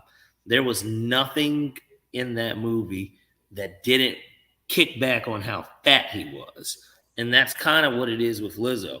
Every time you look up and she's in a headline, it's about her weight. It's never about, man, she crushed this fucking performance. Man, she dropped this new hot ass song. No, it's about her talking, either fending off people talking about her weight, or nobody's even talking about her weight. And it's her shaking her ass on fucking screen talking about how I love my body. I don't give a fuck if it's fat or not. Deal with it, America. You know what I mean? And it's just kind of like, yo, this is your brand. This is what your career is about. It's okay. You're the fat chick. Like, it's all good. Plenty of people have made a living off of it. Lori Beth Denver, that was her role on fucking all that. She was the big bone chick. You know what I mean? She was in Good Burger, ordering all the food, talking really quick. It's not that Lori wasn't funny, but the part of the joke was that she was the big girl. You know what I mean? And that's all right. Like, that's okay. Chris Farley was something that apparently he didn't like at all, really, to be honest with you. But he constantly made jokes about it too. A lot of stuff with him.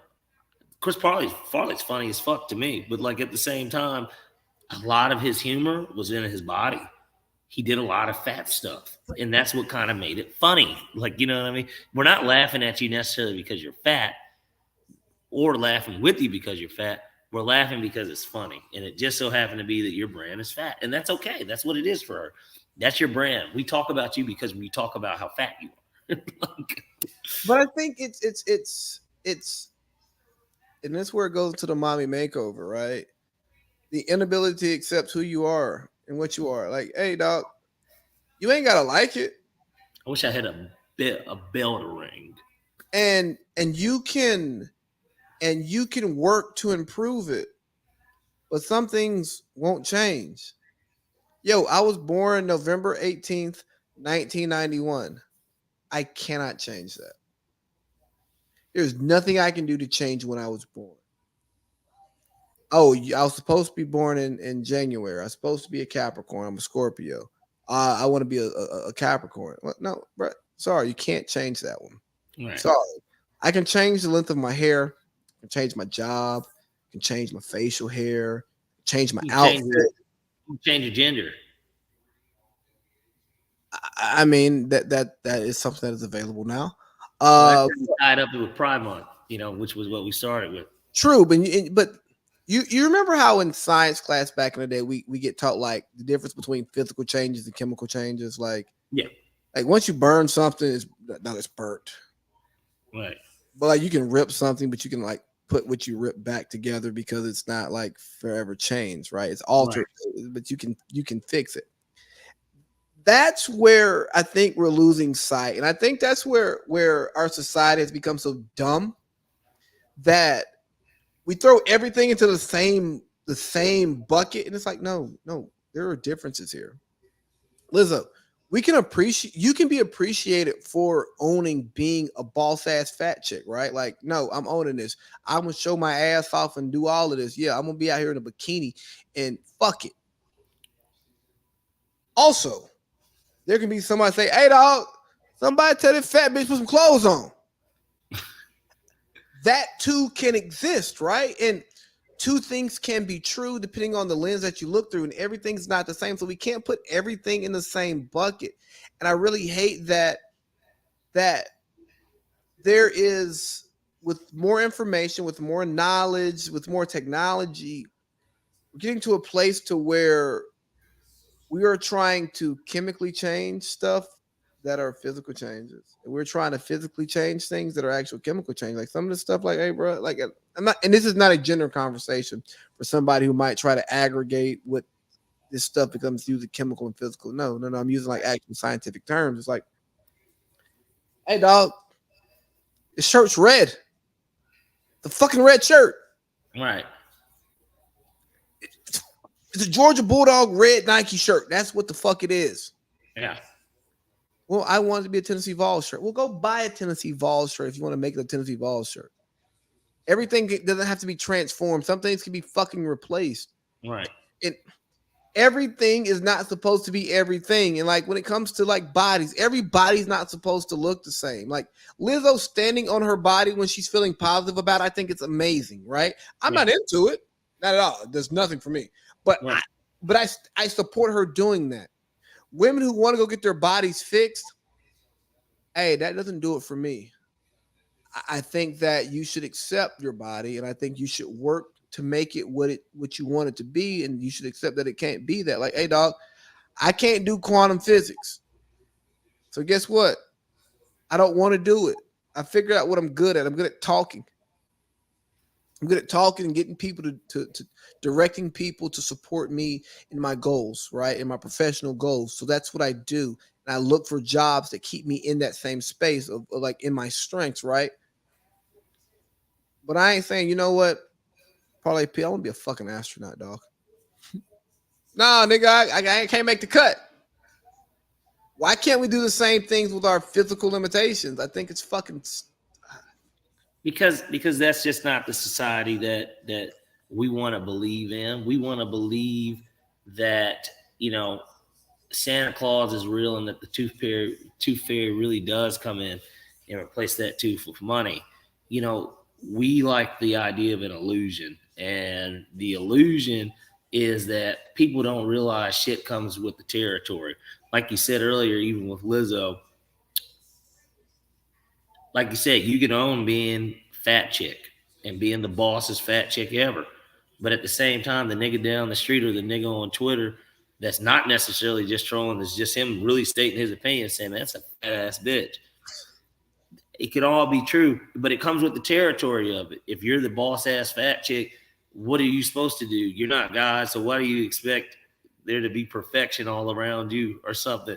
Like somebody ain't gonna say something. Like, you know what I mean? Like, I don't know a person that isn't disliked in reality. You know what I mean? Like in reality, everyone is disliked by someone. Right. Like, so it's like to think that that's not the case is just really asinine and,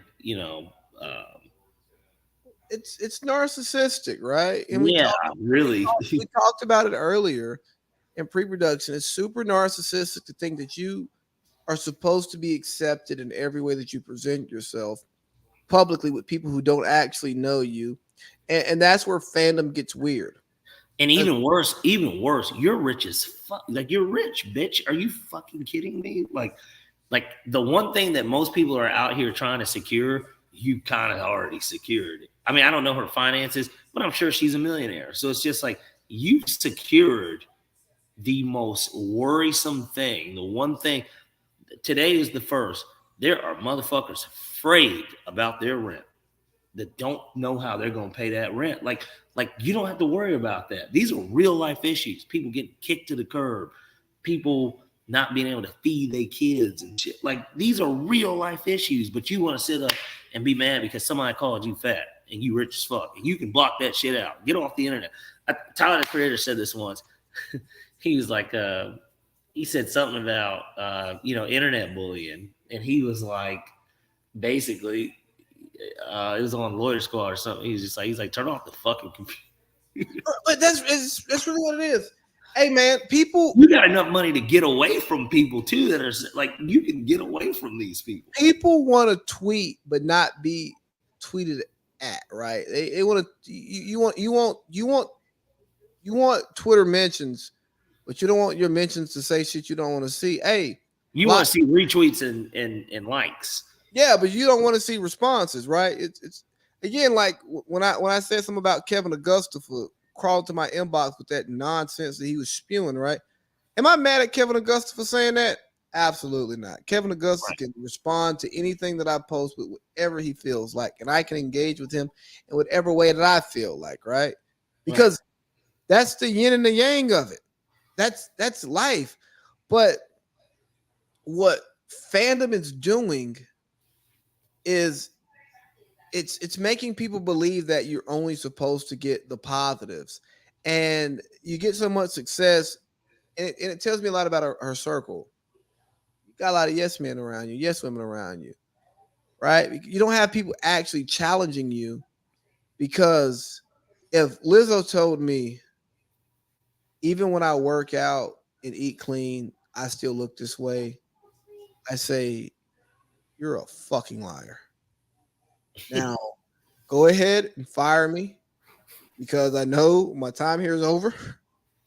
I need my severance package, but you are a fucking liar. There's no way that you can change your diet, change your habits, and get the same results.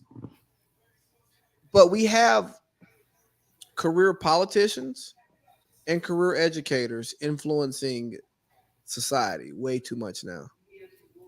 Career educators and career politicians haven't done shit. They haven't practiced the philosophy that they're teaching. They just spew it.